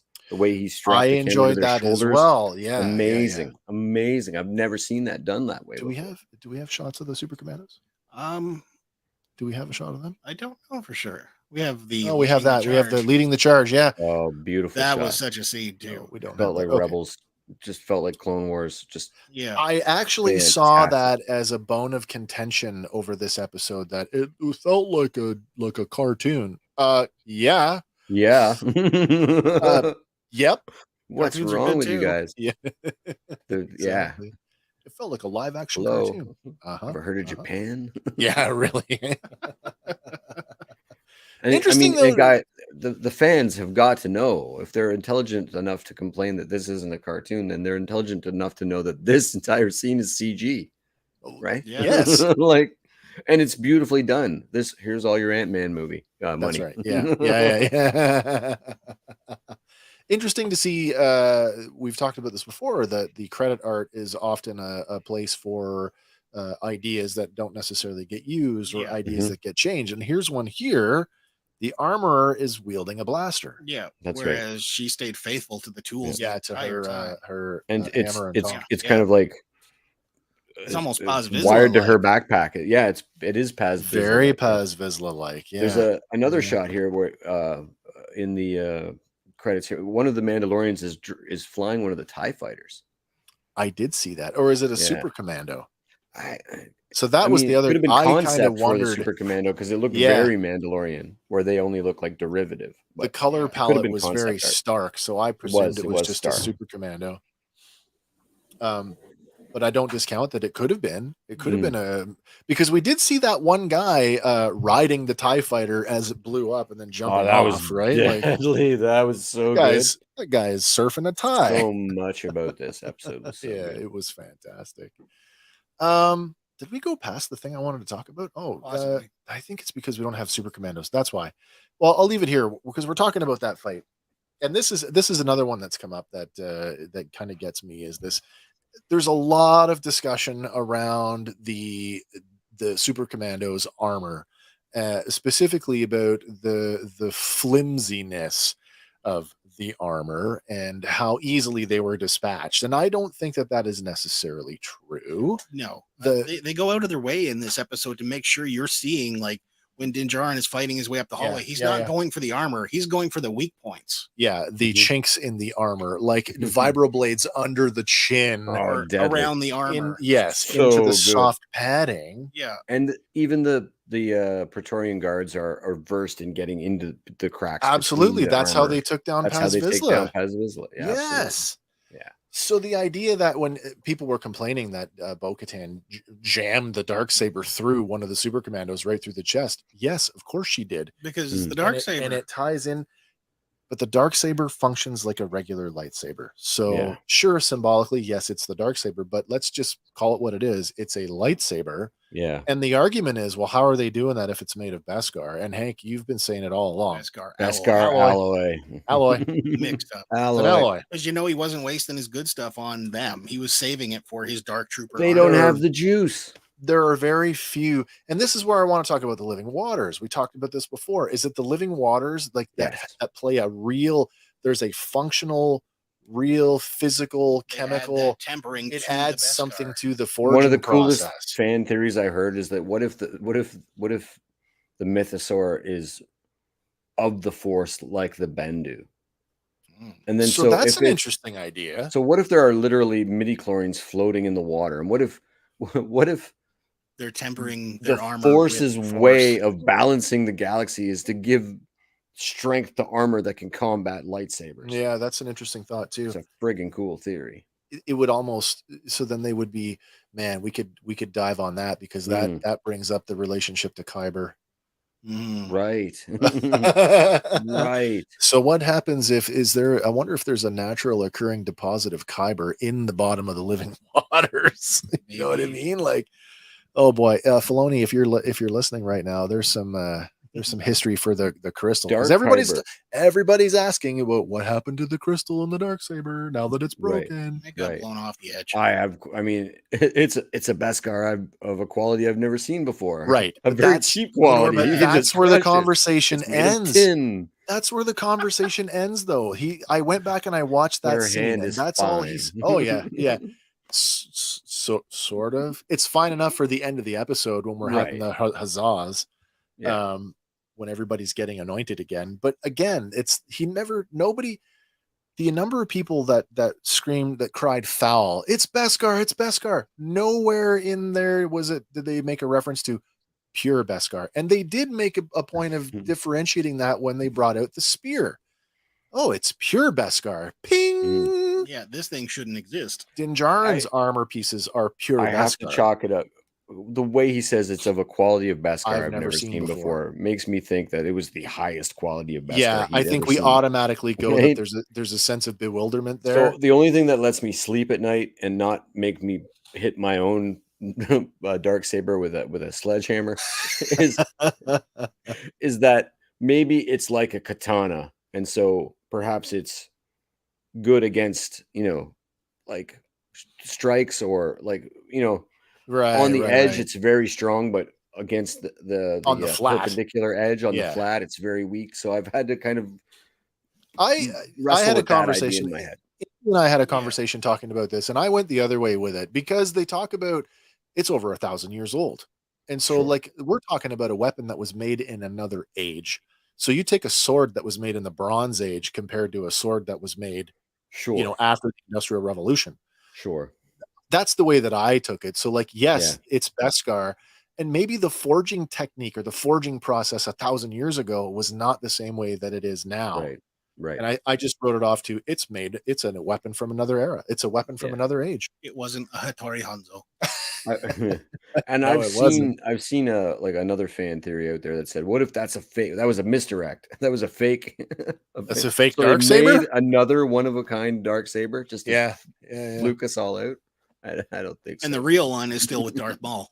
Waiting to see now what's going to happen with this, because a lot of people that are not knowledgeable in the canon, and we did a whole video on this. If you haven't watched it, you can check out our Chasing Kyber video on the differences between Kyber in Legends, or lightsaber crystals in Legends, and lightsaber crystals in canon.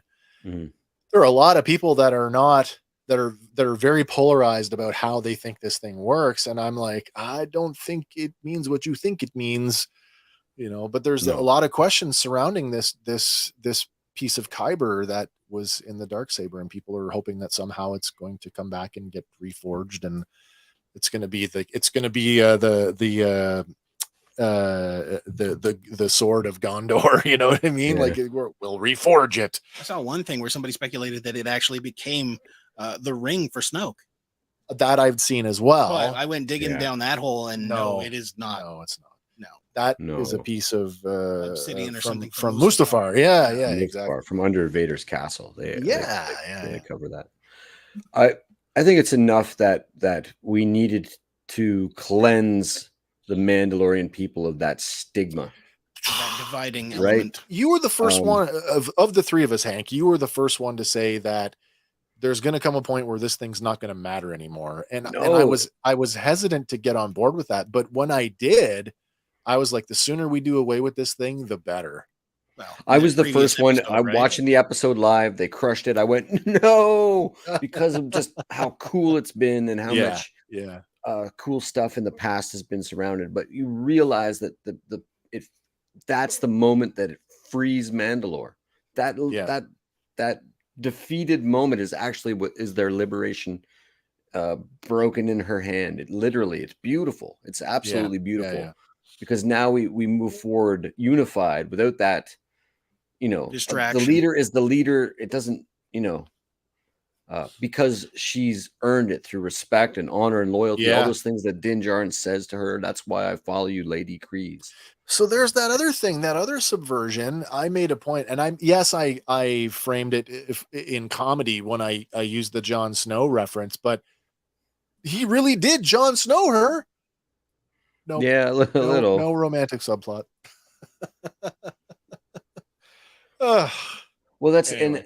And that's okay, because there's never been any. There's no Jedi thing to it. I mean, I just saw an interview with Katie Sackhoff, who's amazing interviews, by the way, lately. Amazing.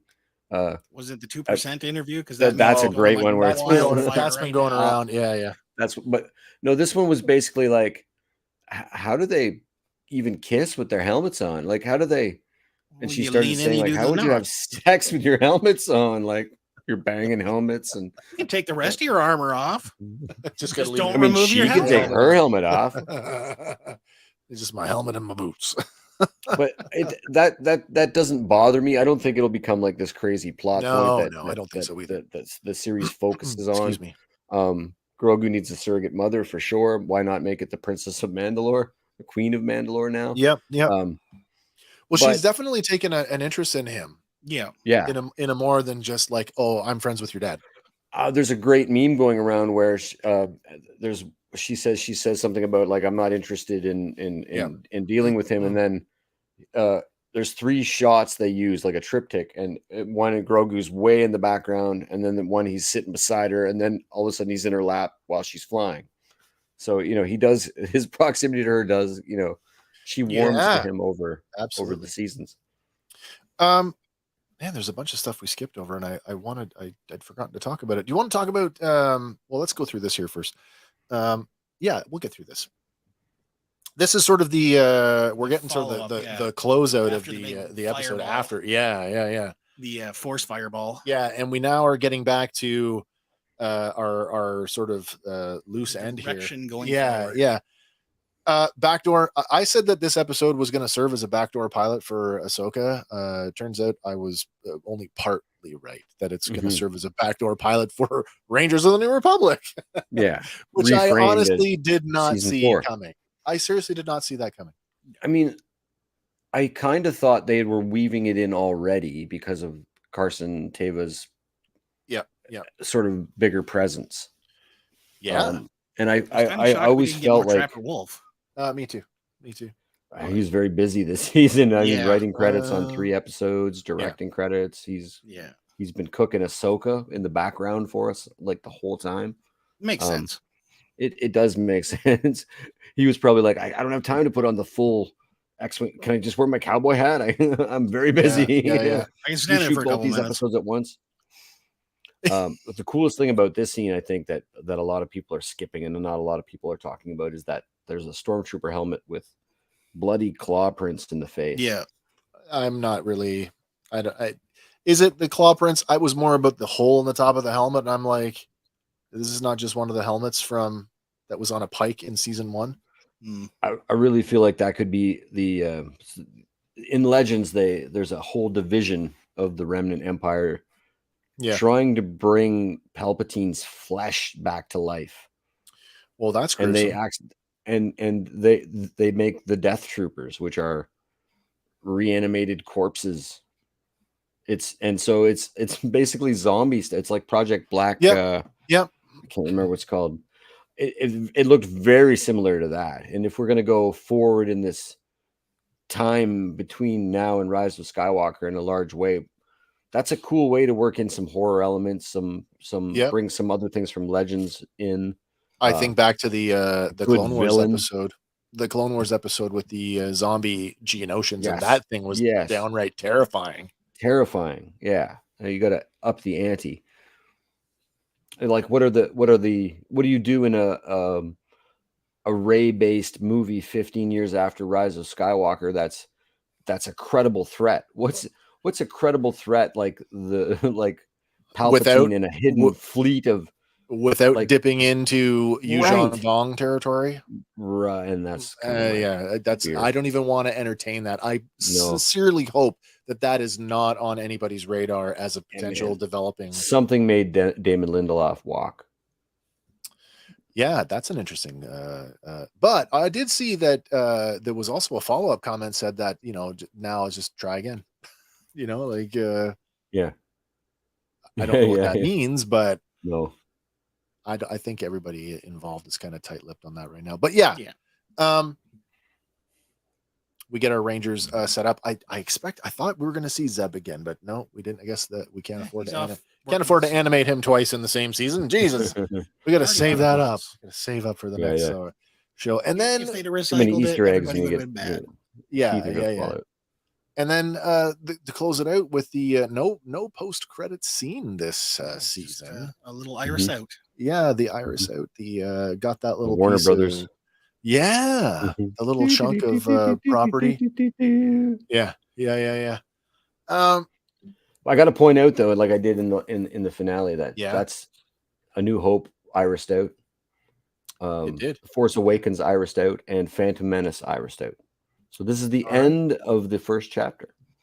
Yeah, really. 3 seasons, 1 chapter. Right. Interesting. And then the other thing was not only that Stormtrooper helmet should have occurred to me, and I don't know if I saw it the first time around, that there was an IG droid head sitting there. I want that. Nice. Yeah. Oh, nice. That's pretty cool. And then we get what popped up on the internet though in regards to the IG head. What about it? It's a piece of a Rolls-Royce engine. Yes, I did see that. But I knew that. I did not. I knew that, and then my wife had said the same thing. Have you seen this? I'm like, yes, I did see that. Yeah. I sent her back stills from A New Hope. There's a bank of them behind the bar in the cantina, and they're like drink dispensers. Yeah. So before they made the jump to bounty hunters, they were just sips. Secretion disc. Okay, talking about droids. Do you want to talk about R5's arc through this season? Sure. What do we think of R5D4's arc through this season? We talked about and I was like Rage-a-hall mad at how suddenly the grease stain that's been there for 30 odd years just gone. You got that oil bath. Oil baths apparently. Never had an oil bath in 30 years. At the same time, let me switch this back because it's just us now. There we go. Oh, change that up to that one. He gets a bit of a full circle moment. I mean, he does. And then it's not even like speculation; it's confirmation. Yeah, I mean, Carson Teva. We get the Carson Teva thing. It's like, oh, I tracked you through somebody I served with in the war. Yeah, and then that whole thanks R5. More so his arc from this like scaredy cat, like literally vibrating with anxiety, right, to being a little bit of a hero in his own right, with tapping into the computer. Yeah. What did you guys think of the thruster, the return of the droid thrusters? It made me question, is that like a standard issue thing on all astromechs? I would say maybe it is. Yeah, it's got to be. It definitely has to be. We make a point of never seeing them in R2-D2 again after Attack of the Clones. Yeah. Right. Conveniently enough, they were left on R5-D4 or retrofitted in the comics. Okay, that's good to know. I wish I had a photo, but we did cover this when we were talking on one of our Tuesday nights. We were looking at the action figures and we saw that R2-D2 that they are calling. I'm calling it. I don't think it has the droid socket version. Just after that, a few days later, guess what got showed off? The same thing for a new R5D4 with the elongated, with the droid socket version of R5D4. So there you go. The N1 in Black Series scale. Probably not. Probably not. HasLab? Yeah. Well, they did. I mean, the Razor Crest went through. And that was a HasLab. Oh my God. The 3D printing guys are living it up right now because they're just give us your money. Yeah. And I mean that's a whole other conversation. Yeah. But there are other people out there that are doing things at a much lower price point than Hasbro, and I still think it's a lot of money. Yeah. That's my next major purchase, I think. What's that?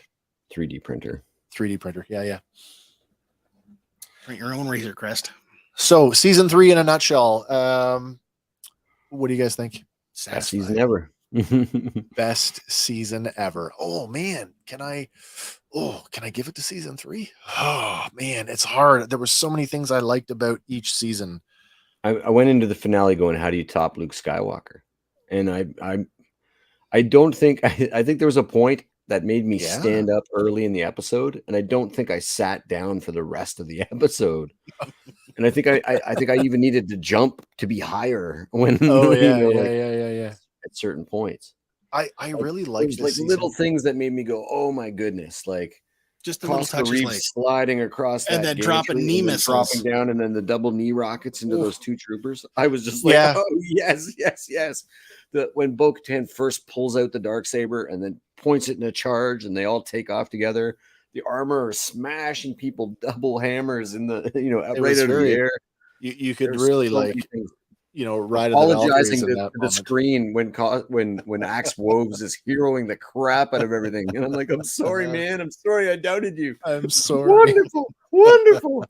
I don't know if I can call it the best season ever. I really love the action, probably the most action packed. That much I will give. I was like everybody else when I cried like a baby when Luke Skywalker showed up.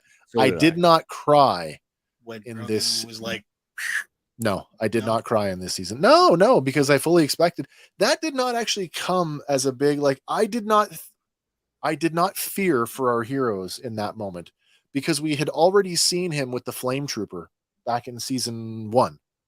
Hold off the Flame Trooper, and he's only gotten stronger. So yeah, no surprise that he force bubbled. In fact, I actually felt like, oh, it's about time. It's the first. That's actually one thing I'll say. It's the first time this season, in season 3, where he finished doing his thing, and back in season 1, he'd be like, he'd be dead. Yep. Yeah. So we are seeing an evolution in him. He is more powerful. Yeah. For the first time, that 2-year time gap now makes sense that, you did a lot more training in that time than what we are privy to. Yeah. You got the jumping down that. Yeah. He took out 3 Praetorian guards by himself. And stayed. And his dad. Well, no, he held him at bay until. That's true. No, that is true. And even then, he was still helping with force pushing. And what do we think of the Praetorian guards being the Praetorian Guard already? Okay, so I had a little issue there. If there's anything I had an issue with, it was this a little bit. And sure. So there's definitely a natural evolution from the Imperial Guard, which is the natural evolution from the Republic Senate Guard. The Senate Guard, yeah. Sort of, but they weren't Mandalorian offshoots. They're Imperial, inherently Imperial. Yep. And their helmets were very much like the old style Legends Mandalorian helmets, like the ancient Mandalorian Legends helmets. So unless Gideon sort of crafted them helmets for the occasion, now I understand why those stormtroopers were Mandalorian derivative. He was creating his own thing. Well, I mean, he was doing the maniacal villain thing. He did a maniacal villain, and he orated his manifesto and how he could take from everybody, and everybody's got something to contribute. But the Praetorian Guard were on loan from the regular Remnant Empire. Yeah, so there's still that kind of like pulled me out of it in terms of being like, and that's super weird. I just feel like, the one time we had a chance, and this is one of the criticisms I level at the prequel trilogy is Yoda walks into into Palpatine's chambers, and those two guards, and the boom, boom, they're done. Like it's so like, a lot of people that get upset with this whole like, the Mandalorians are the coolest thing ever, and it's like, but we don't really know anything about them except what this show has really shown us. Right. Yeah. That's how I feel. That's how I feel about the Royal Guard. Like they're supposed to be these elite soldiers, but we've never seen anything visually, at least not in animation or live action, that tells us why. No, except for them killing off. We just backwards engineer their performance based on what we saw in Last Jedi. The Last Jedi, that's right. Yeah. Where they were just badasses. Where there was overbite, underbite, and the third guy. Yeah, and there was two of each. Yeah, two of each. There was six. Yeah. So, still, I want the action figure. I'm gonna buy those action figures. So let's talk about action figures for a minute. That last episode, like, how many figures do you think you're coming out of that? Couple. I need a fleet of those stormtroopers. Of the super commando. Yeah. Tons of those. I need the Moff Gideon all Beskar out. I need the super commandos jetpack to have the same L plug as Mando's back. Otherwise, you're getting another Mandalorian with a new jetpack. Yeah, absolutely. Right. Or you're going to get a Mando in a 2-pack again with the mech suit IG-12. Oh, right. IG-12. I need 55 Mandalorians all painted pink and brown and green and dirty, and I need it's something that we don't see often. We've seen it with Omega, but we've been like, we don't have a young Anakin at all. Like maybe they're steering clear of Jake Lloyd's likeness. But I would love to see Ragnar. That'd be a great little figure. I mean, they went absolutely crazy with the Obi-Wan line, and we had those like almost in real time. Almost, yeah. They were, they were like, they do were a little Leia though for the Kenobi line. No, they did not. They did not. Not to say that there won't be one down the way. True, but Lola got a role play scale, almost 1-to-1 role play scale. Lola, Yeah, we had this talk last Tuesday when we were talking sort of the state of collecting for us, and I had to admit, and it was a hard one to admit, and I'm still kind of facing it. It's like we've now hit the price point where a 6-inch Hasbro action figure, in this case Star Wars Black Series figure, is now at a price point where NECA figures are, and or were, yeah, and the value for what we're getting just isn't there. We get the Indiana Jones Adventure Series figure come out, and right out the gate, the first thing they do a whole build a thing wave, and it's the Ark of the Covenant. Yeah. My beloved Star Wars Black Series has been in production for 10 years. Yeah. Have not gotten a build of anything. No. Build a Bantha. Seriously, build a Bantha. We already got a Wampa. Build a Viper droid. Got a Tauntaun. We got a Viper droid. I know, but you could have. But again, you could have done Black Chrysanthemum. You could. I'm waiting for that Book of Boba Fett Chrysanthemum. Yeah, that's a nice looking figure. Anything would be nice compared to the first one. There's a whole bunch of cool figures coming out of this Jedi Survivor game. I'll tell you that. Oh, of course there are. Yeah. That's a good one to do a selfie series for, because then you could just do. I said that in the chat, but I'm serious. If somebody wants to go in on a PO box in the States and then right, and do a selfie series, and buy some selfie figures. I'll just do a whole bunch. I'll do a. See, Doug will probably want one. Let's see who wants one. We'll do a massive order of Canadian selfies. Yeah. That's killing me that we can't do that here. Yeah, who knows? Maybe at some point they'll open it up. We'll end up paying for it for sure, but who knows? Wow. So, Hank, best season ever. Andy, I am fully satisfied by fully satisfied. I too am fully satisfied. Guys who are watching, who have been watching the whole season, I hope you guys were fully satisfied.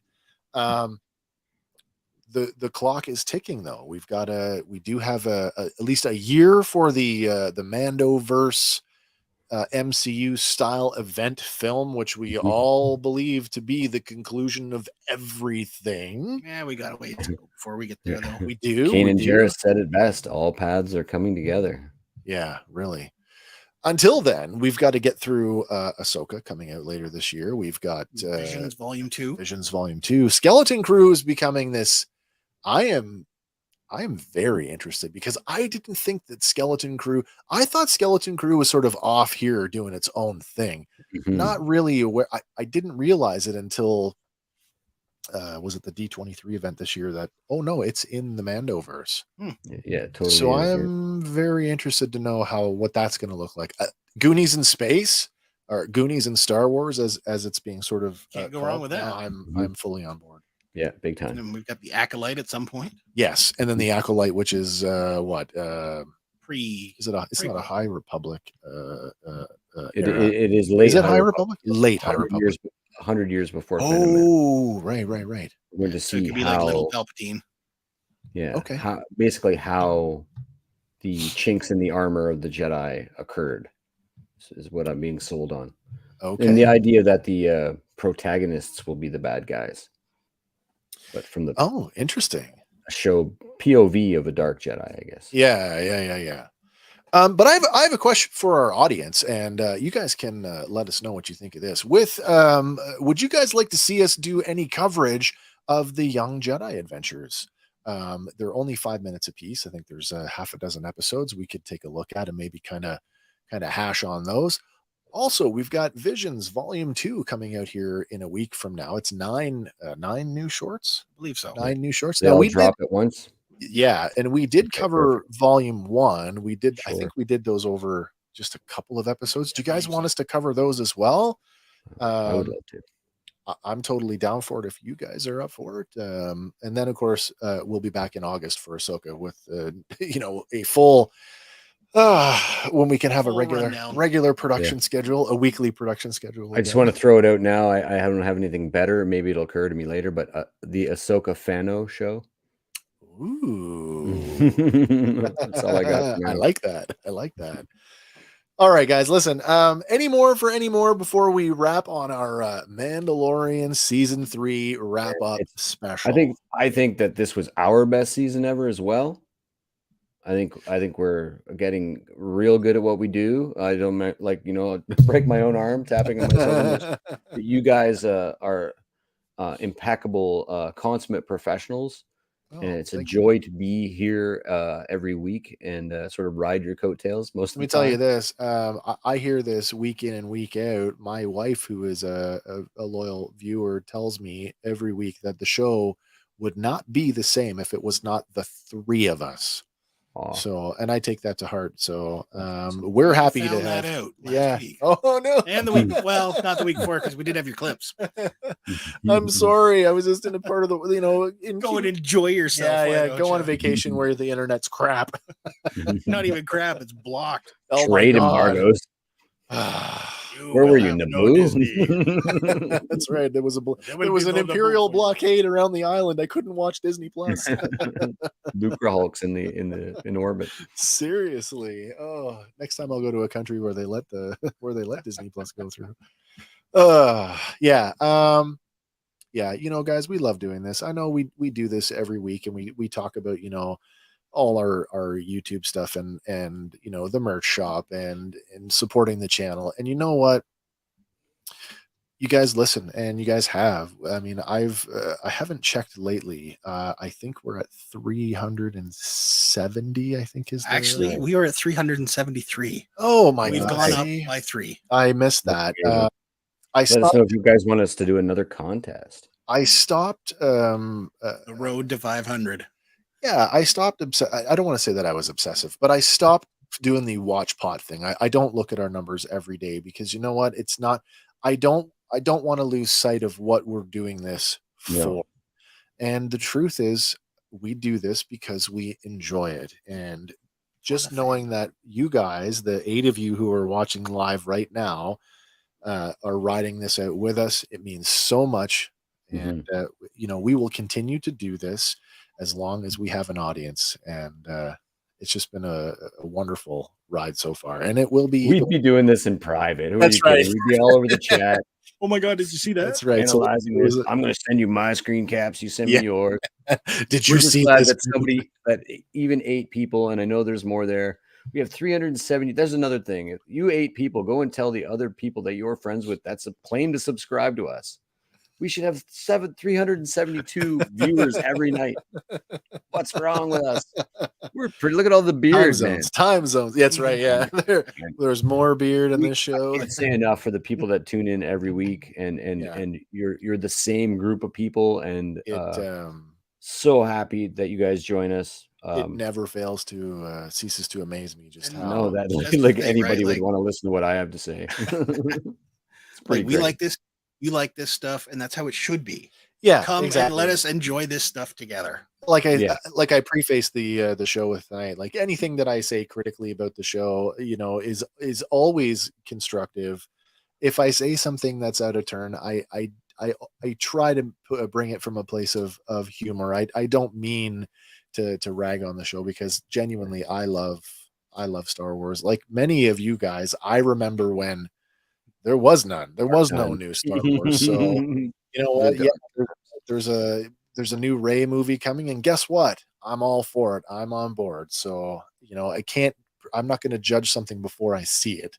No, definitely not. No. Really looking forward to what's coming in the future, and looking forward to doing more crazy stuff with these two bearded dudes. So, man, I'm all talked out. I'm going to make myself cry. No, I'm not. Well, go get some sleep. You got a busy day tomorrow. That's right. I got to go and make a big drive down to the airport. I got to pick up my brother coming in from out of province. So nice. All right. Come back and see us on Tuesday night. Andy, you want to drop the bomb? Which bomb? Tuesday night. Wow. Oh no, next Sunday. That's next Sunday. Next Sunday. Is that too early to mention? No, not at all. All right. Guess what? It's next round Sunday? 3. Round 3. It's round 3. I thought we did. I think it's round 3. We did a Christmas one. We did. Does that count as one? We did a Marvel one. We did. This one's anything goes. 4 then. This would be the 4th. So come back next Sunday and put your trivia hats on. That's right. Nice. Bring your game, because it's Fan and Power Trivia Night next Sunday night at 6 p.m. Eastern. We'll be Tell your here. friends, no cover. Play along with us. Join the conversation. Yeah, absolutely. Okay, guys, that's it for me. But we will be back Tuesday. We will be back, yes, on Tuesday. I've been keeping track of the headlines this week, because there's some things I want to talk about that will tie back to our Star Wars stuff. So I look forward to bringing that out. Nice. Dave Filoni said that canon doesn't mean all that much. And it never does when you're a creative. Who are you? Apparently, has the story group been dissolved? No. Oh no, Dave Filoni's now the emperor. Yeah, I've dissolved the story group. I am the story group. The regional directors will now have control of the productions. All right, guys, that's it. I hope you enjoyed season 3 of The Mandalorian and season 3 of our little review show, The FANdalorian. I know it's a wholly original title, but we will be back with the next season, and of course all the other Star Wars things that we want to cover. Don't forget to hit us up, send us a message. You can hit us up on social media. You can email us at fandompower3@gmail.com. Let us know your interest in the other Star Wars properties that we talked about tonight, if you want to see us cover those in the same kind of style that we do our regular review series on. Don't forget to come hang out with us on Tuesday nights, where we talk about all things pop culture, not just Star Wars. You guys are totally invited to try the call in. Call in. We're going to fix that once and for all. It's going to work this week, I swear. Anyway, that's it for me, guys. For Fan This and Power, is the way. This is the way. And for Fan and Power, my name is Wes. I'm Andy. And I'm Hank. And we will see you on the next one, guys. Bye for now. Woo-hoo.